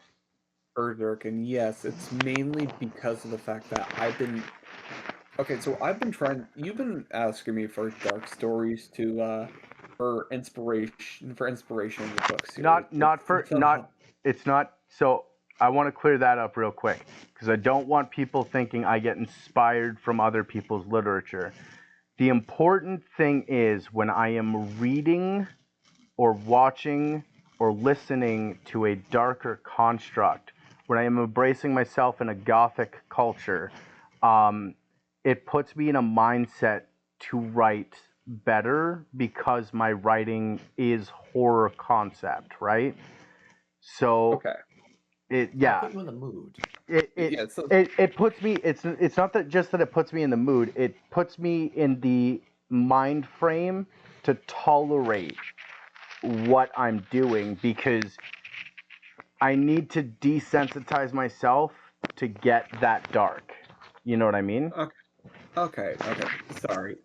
You were looking for dark series to help you with your writer's block to get your mindset in the right area. Yes. And I was always suggesting this to you, even when we first met. Like I always suggested this to you. Yes, this is very true. And this is literally the only time I'll ever be able to get you to be able to get you to read this. So what you're saying is you took the fact that I did more than 60 full pages of research for last week's podcast so I could be as informed as possible, and you were like, I'm gonna make him read 60 pages of this book. Which is literally just like 3 chapters. But no, there's actually I looked up Berserk. Isn't it like 20? I'm pretty sure it's 20 pages a chapter. Like, that's an average manga. Yes, and there is. Okay. You were saying 30, or I thought you were saying 3 there was chapters. only 3 chapters in the series, and I was gonna say No, there's more than 300. There's Upwards is a of lot. 300. There's like nearly 300 chapters. I'm saying it's only 3 chapters that you've read from 60 pages worth of Berserk. Well, I'm gonna ruin that for you right now. I've read 6 pages. Okay, so I you know told what? you, I've been very, very busy this week. It's been very hard to get. No, I don't blame you at all. Yeah. It's a lot to get into. Like, and this is why I'm going to talk about it more often than anything, because this is part of my brand, which is nerd culture in general. Yes. As you are gothic culture and the collective of environmental culture, Outrospective, introspective, and millennial and gothic culture. yeah. And mine is more nerd culture, which is anime, manga, comic books, video games, stuff like that in general. And Tao is more of our technical side of things, and we are a collective of people, which is another reason why we're called which is why we're part of the which is why like we are. Why this is the aggravated collective, yeah. Collective, yeah. This is the aggregate. This is the aggravated collective. Trying to think like the best way to say it. Yes. For those of the people, they are both associated with the aggravated collective. They are not necessarily under the aggravated collective's umbrella, though. They are their own individual entities. Yeah. I'm just a guy off the side of the street. Yeah, he's actually, Tao is a person that we actually found sleeping in a box full of kittens, and it said free. And Nerd was like, oh, this one's cute. And I'm like, dude, I think that's a people. And he was like, no, I swear it's a kitten. And we took him out of the box, and we found out he was a people after we taught him to speak. Meryl. Yeah, and it also turned out that you can't own a person anymore. Yeah, so we had to get him. We had to get him. Country. Yeah, we had to get him citizenship. Yeah, we had to get him citizenship and everything. It was a whole hassle. Worst free kitten ever. He didn't even say thank you. Human, I desire food. Anyway, so jokes aside, yeah. Tao, have you ever read Berserk? Out of curiosity. I have not. I've only seen just the poster art of it. I know of its existence. Okay. And of its tribute to salute the artist who passed away. I did participate in that at least because I know the significance. The creator passed away. Always appreciate artists. I agree with that. Yeah. Before we get too deep into this, I want to make a prediction based on the 6 pages that I read, because I thought this would actually be awesome as fuck and mind-blowing if I was right, okay? So basically what I could gather is it's about a series of soldiers who individually, they're usually like, I want to assume they're in charge of their own ranks of soldiers, right? And they're losing a war, and these specific soldiers are strong enough that they're going in there, conquering, and then blah blah blah blah blah. And the first page was about, I think it was a blonde dude, but anyways, I'm betting that he's banging the chick on the 6th page, because he walks up to her and talks to her specifically about something I can't even remember. But I feel like he's like totally banging her at some point in the storyline. Like, I got that vibe right off the bat that he was banging her, or he was in love with her or something. Because he was very familiar with her. I think it was a blonde dude. I don't know, dude. I've watched it. It was black and white. It was black and white, dude. Okay, so main character is named. Okay, so I'll give you. He was literally like a unicorn soldier killing a bunch of black armored soldiers. I don't remember what they're called, like Black Knights or something like that. But he was Okay, a dude in like it again. It was black and white, so white or silver armor. Looked like there's a fucking unicorn spike on his head for some reason, and he just like charged in with the goddamn thing, fucked up a whole bunch of people, came back, and then started talking to this girl. So like that's okay, where so I got in the storyline. So that's literally just the 6 pages description right there. okay, so I'm gonna give you since you've never read Berserk before, but that's with 6 pages. But that's my I'll give you something. prediction. That's my That's your prediction. prediction. Okay. I'm gonna give you a quick synopsis of the story, then we'll go on. Actually, before I say that, Tao, you are the artist of the creator of Berserk, though may he rest in peace, as he did pass away, and they are and the people who produced it are trying to finish the story itself with the notes that he had before it's completely done, and uh, and yet Berserk in of itself is a generational like inspiration. It has inspired some of the best games out there to this day, like in of itself, because it has inspired the games like Elden Ring, It kind almost of all the Souls games. It has inspired many different book series in of itself because of the leaps and bounds of pushing the envelope that Berserk has done, and how like well beautifully crafted the story is, and how emotional it makes the readers, and how each well written that the villain is, how well written that the main character is, and how amazing that the story itself is. The best way I can describe the story in of itself, since neither of you have fully don't read it, hasn't read it as much, it's basically about a man who's trying to learn to open up again after all of his trauma and hardships and all the terrible stuff that he has been through.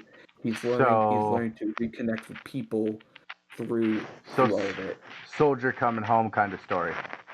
kind of, but it's way darker and way worse because Guts in of itself, Berserk in of itself is a very dark series. It's a very fucked up series in a very fucked up environment because because it's basically inspired by the medieval times in Europe and medieval Europe, and I will say there are a lot of trigger warnings in that series for those who are faint of heart.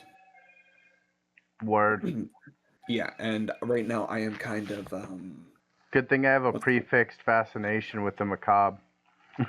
yes. And right now I'm shaking with my voice for some reason, and I'm trying to figure out why. But anyways, right now, Well, here's the deal.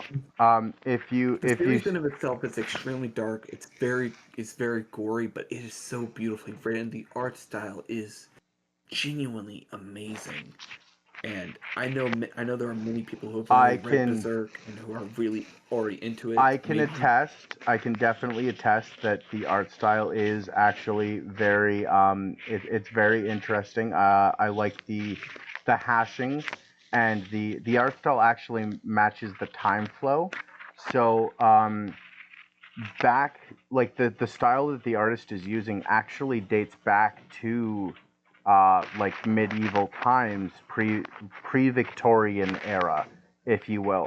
Like it dates back into that time, the style that he used to design it, which fits perfectly with the like the way that everything is going. So it's actually it's I really liked that the art matched the theme, and like the drawing style specifically matched the theme. It wasn't just standard anime. It wasn't, you know what I mean? It was actually yeah, matching the theme of the time that it takes place in. I thought that was very cool. yeah. It's not And the something you see. best and you haven't really read much of it, so I'm gonna tell you this right now. The art in of itself, when you read more of the art, it gets even better, like genuinely better That's good from to what hear, you see man. right there. Yeah, I it gets like the use of lack of color actually improves upon it and stuff yeah. because because I've seen colored panels of it that unofficial and official, and Mhm. both of the times it just does not work. It genuinely does not complement what was done. That's Like fair. Yeah. because the artist's use of black is what literally makes it so good. Like how Yeah. he's able to is able to show such storytelling with very little Context, verbal context. Yeah. not even verbal context, with just very little, like that too, but without very little color. It just shows so much with Mhm. such little, Yeah. Yeah. and that's what I love so much Yeah. about it. Yeah. That was And actually so that style. I think it's called like hashing for shading. Like the yeah, shading is called hashing, and that style dates back to that time, and it was around the first time that you could depict items as 3D. People were just finding out how to define shade in that sort of sense. Like, yes, there were still three-dimensional arts and stuff like that, but they were less realistic than they were opposed to the hashing style. It was very advanced for that period of time, and yeah, and yeah. But the one. I gotta know though about this book. Was my prediction in any way accurate? Was that dude banging girl on page 6? Was he getting with her? Well, Was what did the was girl he look the? like? That's my question. I don't remember, man. I told you I like Because read 6 pages. It was so because in quick. the because in the first okay, so in the first panel, you see the main character fucking a demon. That is literally I what he might was not have been doing. reading the freaking right book. Oh God, please don't open up that. Nope. Okay. Yeah, Berserk chapter 1 is, if I remember correctly, it was literally him having intercourse with a demon, and Okay. and that's the one he killed. Well, Literally after doing I it. linked, I linked it into. Did I not link it into the group chat? I did not. Damn. I thought I did. Soldiers fighting a war, him coming along, Yes. you didn't, Then he. and of course, lots of pages. Uh, there is a dark-skinned girl, of course, correct? I don't remember. I And don't remember the people, dude. I just remember first thing. There's a bunch of people. They're like, "Oh shit, we gonna lose." Then some dude shows up looking like a fucking unicorn, and he like, "Nah, I'm gonna fuck him up, bruh." And he goes right on through oh, them all, and then he kills a bunch of people, and then he shows up, and they're like, "You're late," and then he starts talking to some girl. oh, okay. So you are technically correct. That is chapter 1. I read it from like from A0, chapter A0, which is like basically manga 0, Yeah, I don't do manga volume zero. I 0. don't. I don't do It was manga basically zeros and stuff. I do canon. it I was go straight from chapter 1 it right to was the last basically chapter. I save that the prequel shit as a prequel. I read it it's oh afterwards no, and go back to the oh, it's beginning not of the story. oh no, it's not a prequel. It's technically just it's basically just volume 0, and it's like from the way they did it, and then everything else was literally a prequel to that story. What Okay, you read was so technically a prequel. when I see Yeah. manga, when I see chapter 0 and stuff, I just assume that that's prequel shit, cause Here. the story has to begin on chapter 1 in my eyes. That's where a story starts. That is fair, but this was but the way it started Anyways, officially was literally him so just so was go to him the screwing a go to the demon and then chapter. killing her. Okay, but go to the chapter I'm talking about. Okay, was my Yeah. prediction accurate? Okay. Now I feel like let me. Cal's asleep on his keyboard right now, bro. You okay? Still here. Okay. I'm just listening because I've never seen anything or read of Berserk. I've only That's seen like fair. images, stuff like Yeah. that, Yeah, I had a and I my had buddy a watching the anime in passing while I was Um. gaming, I so don't. I I didn't pay don't. attention. I don't even see. But I do respect the the old artist. guard. Yeah. I don't even see the. You said it was a group chat. I thought I put it in the group chat. I didn't. I also said I didn't put it in the group chat. I thought I Okay, did though. so Oh wait, I'm not so even looking in the group chat. I'm looking at you. Wait, where is the AP? Okay, AP. I see No, our general no, chat. no. The last thing I have was a GEP, how to solve high-tech supply chain challenges, which I didn't even actually reference in that section, which is funny. Huh. Oh, well, anyways, so Berserk in of itself. So the blonde person, no. No, that is. I won't spoil it for you since you're reading it. No. He not The begging. He not begging that biddy. no, that's a guy actually, Oh. and it has a lot of and there's a lot of Guts' origin story, like why he hmm what he went through and everything. But So that part you have to read in like zero, but that's different. so what But I'm anyways, you gathering, check, what I'm and then gathering is the um girl with dark skin, tomboy haircut, and okay. like somewhat female knight armor. Yes, he does bang her. Okay. Well, Actually shows it. at least he bangs someone.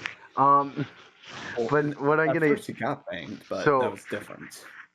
what I was gonna say is so basically what I'm understanding about this series is it's a psychological following of a person adapting to life after war or during war, trying to hold a sense of It's normalcy between both, as well as trying to hold and maintain relationships and how they're coping with it. The macabre part is it's obviously the it's battles, the gore and that sort of stuff. Like trying to that. think of a good way to describe it. So yes, it's during war, but during war he actually felt alive in a home.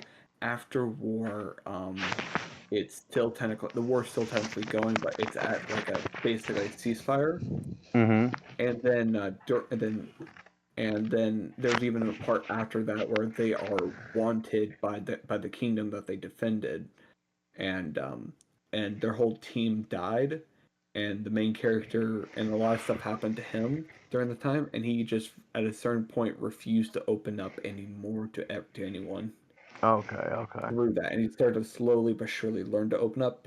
And remember, this is fantasy where demons, elves, fairies exist, and he fights demons a lot, and he learns to open up to people in general. And there hmm is a lot of fucked up stuff in the whole series. Starting, there's a lot of fucked up moments starting with the word R. That's all I'm saying. And Okay, well, if you know, you know. here's And the it's thing. like I think that being hypersensitive, and obviously I agree in platform mode, we shouldn't be talking about, or we shouldn't be using those words.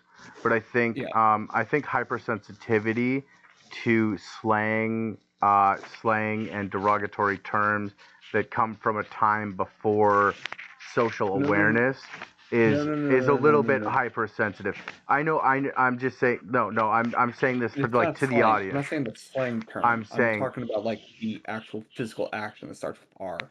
oh, okay. Well then, yeah. In that case, that word specifically, I'm not really a Yeah, big fan of it. But um, yeah. like, but I thought I zoned out for a minute because I read something about a Canadian tax increase and I was kind of interested in it for a second. So my bad. Um, Yeah, no, you're good. Oh, this is any technically volume one, anytime actually. anytime I might be getting money, I get distracted. Um, You're fine. You're fine. I'm girls, just tell gonna. me you don't feel the same. Anyways. Oh, I would. Give me 1 second. I'm gonna link this to you real quick. This is the website I used to read it off of, Okay. Um, and this is link it to Tao too, probably. Just put it in the group chat there. Just put in the group. okay. Okay, so Give me a second. I have a lot of group chats. when you said the R word, my mind immediately went to another word Yeah, that is frowned which upon, is and I agree that we shouldn't be using that in derogatory terms directed towards people who were originally oppressed by the word. Um, yeah. but I feel like I hypersensitivity in culture these days to things that were said and or like put in media or so on and so forth back in the day is insane, and anything realistic to the time is valid. So Well, like I don't think that people should have been saying the R word back then. I don't think they should be saying it now. I think being hypersensitive to when people do is a little bit insane. yeah. Well, I was just talking. I wasn't talking about the R quote slur. I was talking about I like listen, the actual when it physical comes action. But yeah, when it comes to the word slur, I hold that on a higher level than what I do the other things. Saying yeah. the R word, I do not consider it a slur. I consider it a semi-derogatory and misused term.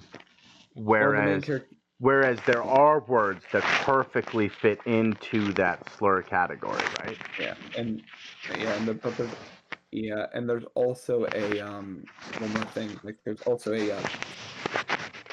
a translation where in the one I just sent you where the main character does say the F slur, but that's like The S slur? What? yeah.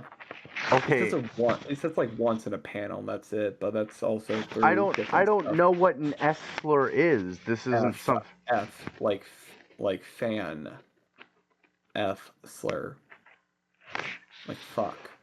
Oh, okay. Well, fuck isn't a That's slur, but if you're no, listen, the F slur in general. if I'm thinking of the word you're thinking, like if we're thinking of the same word right now, I'm A gonna say derogatory term to a homosexual, yes. okay. I was gonna say I don't consider that a slur. I consider it a derogatory term that is misused. That's what I think. I I consider it a bundle of I sticks. see when a word is used specifically as an oppressive device and only an oppressive device towards an entire generalization of people as a way to control them in political manners, that's when I consider it a slur. That word was never used that way. It was just a culturally fuck you kind of thing. And for a long time, it wasn't even used as the way that people get offended by it today. Like, Oh yeah, you know what I no, mean? not at all. And But I'm whereas still not. whereas one slur we can absolutely all think of has been used oppressively, dangerously, politically, and so on and so forth in every single freaking way to keep a Yeah, certain group of people oppressed. And that's where I think the slur comes into. That's a slur. There is a few slurs out there. I think there's a difference between slurs and slightly offensive language. You know what I okay, mean? but yeah, I getcha. But anyways, so that's like kind of the story. It's like soldier now turned wandering berserker. Ha ha ha. Um, wandering soldier basically Mm-hmm. fighting off demons and trying to figure out a way to get rid of his own curse, Okay, basically. But I found a way to phrase this that doesn't sound offensive after our previous conversation. Is this yeah, dude a pixie or a fairy? which one? In the chapter you sent me, there's Oh, only one person that could possibly be identified as a pixie or a fairy. I was oh, originally gonna say, who is oh, this? are you talking about Puck? I don't know. I'm not reading the words. I'm just looking at the art. Oh, oh, okay. Well, actually, for first chapter, if it's who I think it is, I think it's They going to be. legitimately, dude. They legitimately have wings. Yeah, Like, I know. yeah, I think you're talking about Puck, and Puck in the series is a quote unquote elf. that is not Like an he elf. that's an elf in the series. Elves don't have wings. I'm sorry. Yeah, but that's what Berserk classifies as an elf. Berserk has made me sad. But it's so good. Fuck Remember, you. there's European versions, there's American versions, and then there's Eastern versions of fantasy. Then and there's the their own interpretations. That's then there's fair. the That's Japanese fair. version too. Yeah, everyone has their own interpretations of things. I'm so glad I found But a healthy way to say that because originally, like right after that conversation, I saw this person. The first thing that popped into my mind was just, who's this fairy? And then I was like, nope, not after that conversation. I need to fix how I'm going to say this. yeah, no, that's literally Puck the elf, and Puck is Yeah. funny as hell.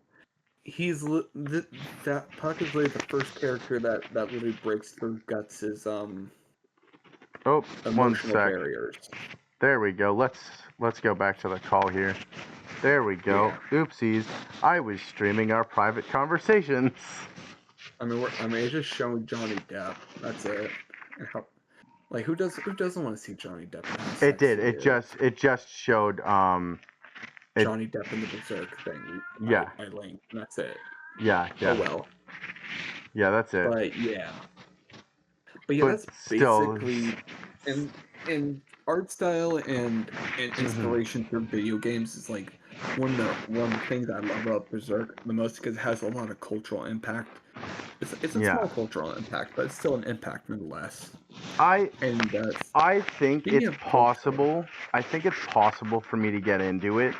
Um, it it's been a very stressful week, and as you know, I have first of all my own books that I'm writing that yeah, I have to deal with. Then I have my my company I have to work on, and I've been looking for a place and a job to help fund my yeah, company, and so. It was a lot of stress on me, especially this last week or last 2 weeks and to try and sit down and actually get some reading done. But I did, and you're from what I saw about the art, even if I absolutely never read the words, and I am saying this because it is a hyper possibility. I sometimes yeah, try to interpret stories in manga through just pictures because I just don't want to follow that many words in pictures. I can't. It's either pictures or words. I can read a book or I can look at pictures. And if art's going to tell me a story, art's going to tell me a story. So and honestly, that's fair, and I get that. yeah, but if I And ever do sit down to actually read a manga, it probably will be that because I really do like the art style, and the art is kind of telling a story there. So yeah, I'm kind of yeah, but interested. yeah, It's Um, just like reading comic book in reverse. yeah, basically. And well, I would not when it's honestly say not when that it's online manga, but when it's online manga, you're just reading it from bottom to top, mm, or top to it's bottom, top to bottom. My bad. not Yeah, really. it's reversed. It's I for just read from left American from for right to left. English. It's or no the American way. Sorry, the English way is left to right, down, left to right, down. When I say reverse for Eastern comics like manga, etc., it is read right to left, down, right to left, down.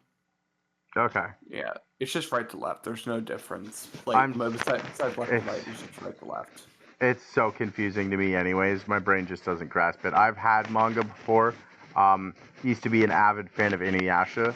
Still am an avid fan of Inuyasha, but as with most of my anime fascinations, I haven't had any time to actually sit down and enjoy them. So, you know, um, That's but fair. That's fair. but I used to have Um, like 6 chapters of Inuyasha, and every time I read them wrong. Every single time. I just couldn't get it through my head. Um, but yeah, I think it's interesting, and I definitely want to take a look at it. Another thing I've been taking a look at recently, and it's actually kind of interesting, and it's thanks to you, nerd. Tao, I don't know if you looked into this game, but yeah. the full Night of the moon Full Moon. night of the full moon. Yep. Which is an interesting retelling of, from what I can understand at least, Little Red Riding Hood, where it seems like her grandmother is potentially a werewolf. Is And I say potentially because, first of all, I don't want to spoil the ending, and second of all, it seems like there's multiple endings in which you do and do not determine what the truth may or may not be. and it There, seems like it may change almost every time you play it. so technically the ending is all one, but depending on which final boss you I defeat, I was gonna say you'll have a I different story for that boss. yeah Like the boss itself will tell their own story. yeah I was just gonna say because I've played through the first chapter a few times, and each time I do it, I have a different ending. Yeah, and it's like you have a different boss, and each boss has like their own Yeah. story side. And the fun fact is, the moment that you beat the moment that you defeat the like you unlock hard mode, and you just do some certain side quests in hard mode. Basically, like you collect a book, you unlock the book, you open the book, you read the book, and you forget about everything. And you forget about it, and then you beat the third boss, and then you unlock a hidden path that leads you down to a fourth chapter.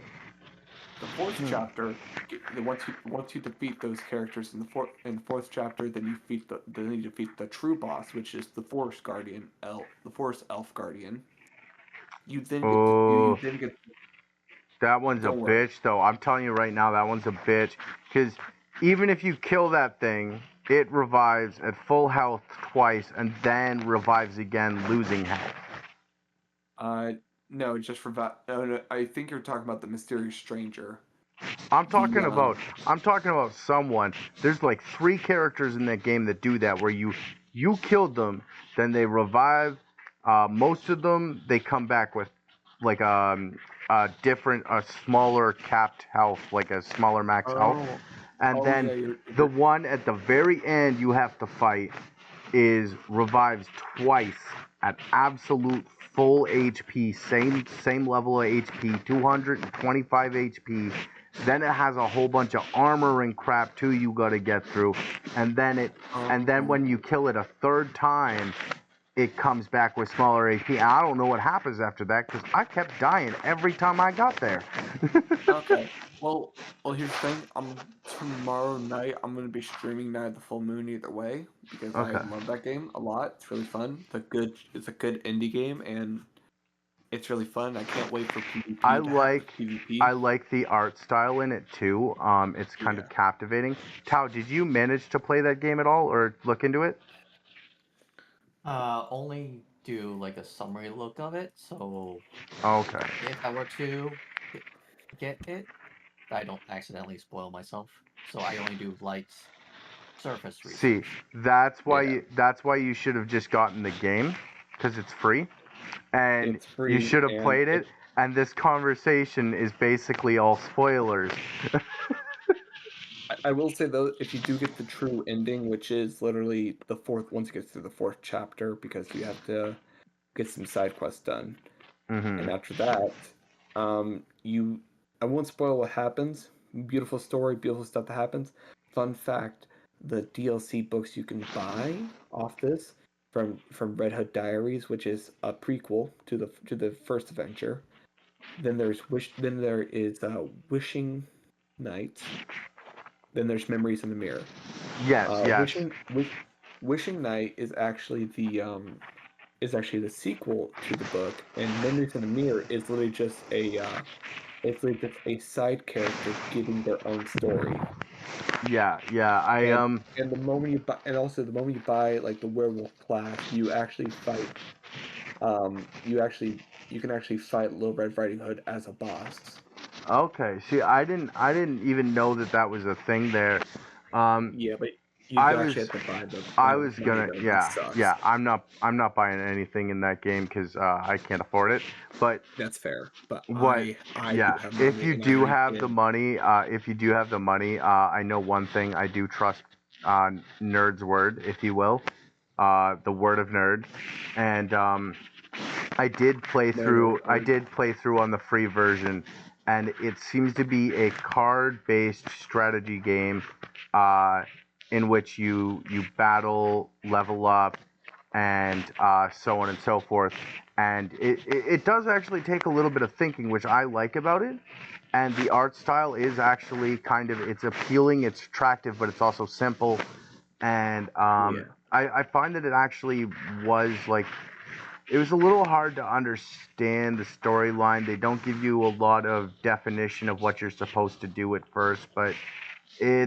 it's kind of good, and I will say it does take strategy. It's a little bit more of a thinker than fucking what was that game called 2020 or 2048? That mobile game where you have to match numbers up until they mathematically meet 2048 as one block. Um, Yeah, I don't know. It's it's better than that banana it's game. it's yeah, yeah. I was also gonna say plus, there's a song by a band called Subwoofer that I think would make a perfect theme song for this game. And I'm Yeah. just gonna recite a few lines for you real quick. It goes something like, and before that wolf eats my grandma, give that wolf a banana, give that wolf, give that wolf. Before that wolf eats my grandma, give that wolf a banana, give that wolf. I think it would be perfect. Yeah. It's an actual song. I'm not joking. That's an actual. How is a banana involved in that? I don't know, and you should look it up. It's actually. I'll send you the link to the song. It's freaking hilarious. I want you guys to check it out. Um, Oh, I bet. I will also it's a say though, if like Euroversion song. It's a you world famous if song. It's hilarious. if you have time, like not time, like and those of you who want to actually play the game on their own, and they don't want to play it on mobile, but they like it on the computer, you can actually play it on your computer too. On and you just like download it on Steam for free, and and if you want DLC, because I just saw all overall, I think it's like $37 worth of DLC, and it is and that in of itself is an extra 30 hours worth of gameplay. Hmm. And then And if because the game itself has so much replay value, it is amazing. and another game that completely off topic. I'm just throwing this out there. Another game I think would be perfect for absolutely anybody on this planet that enjoys a very, very long storyline with very, very many side missions and very many ways to play should look into the entire Borderlands series. Please, please save Borderlands before we lose it forever. All right. Back. Borderlands 2 Well, were the best. other than the games and all that, Yeah. this was a good night. I'm probably gonna have to go in a few minutes. I was just gonna Should we say. wrap up? I was just gonna say we should probably wrap up. It's about 2:30 in the morning for me, and I'm very, very tired. I need to smoke and have a drink. And again, but I mean like tobacco products and water. But Yeah. before people start judging me. Hey, I'm not gonna judge you for your problems. Although, you know, like, not that we judge anybody for that stuff, just, you know, No, I, no, no, no, no, no, no. I'm not judging you on podcast. Okay. okay, so after the podcast, you're gonna talk shit to me, gotcha. Um, Exactly. Yes. But anyways, so this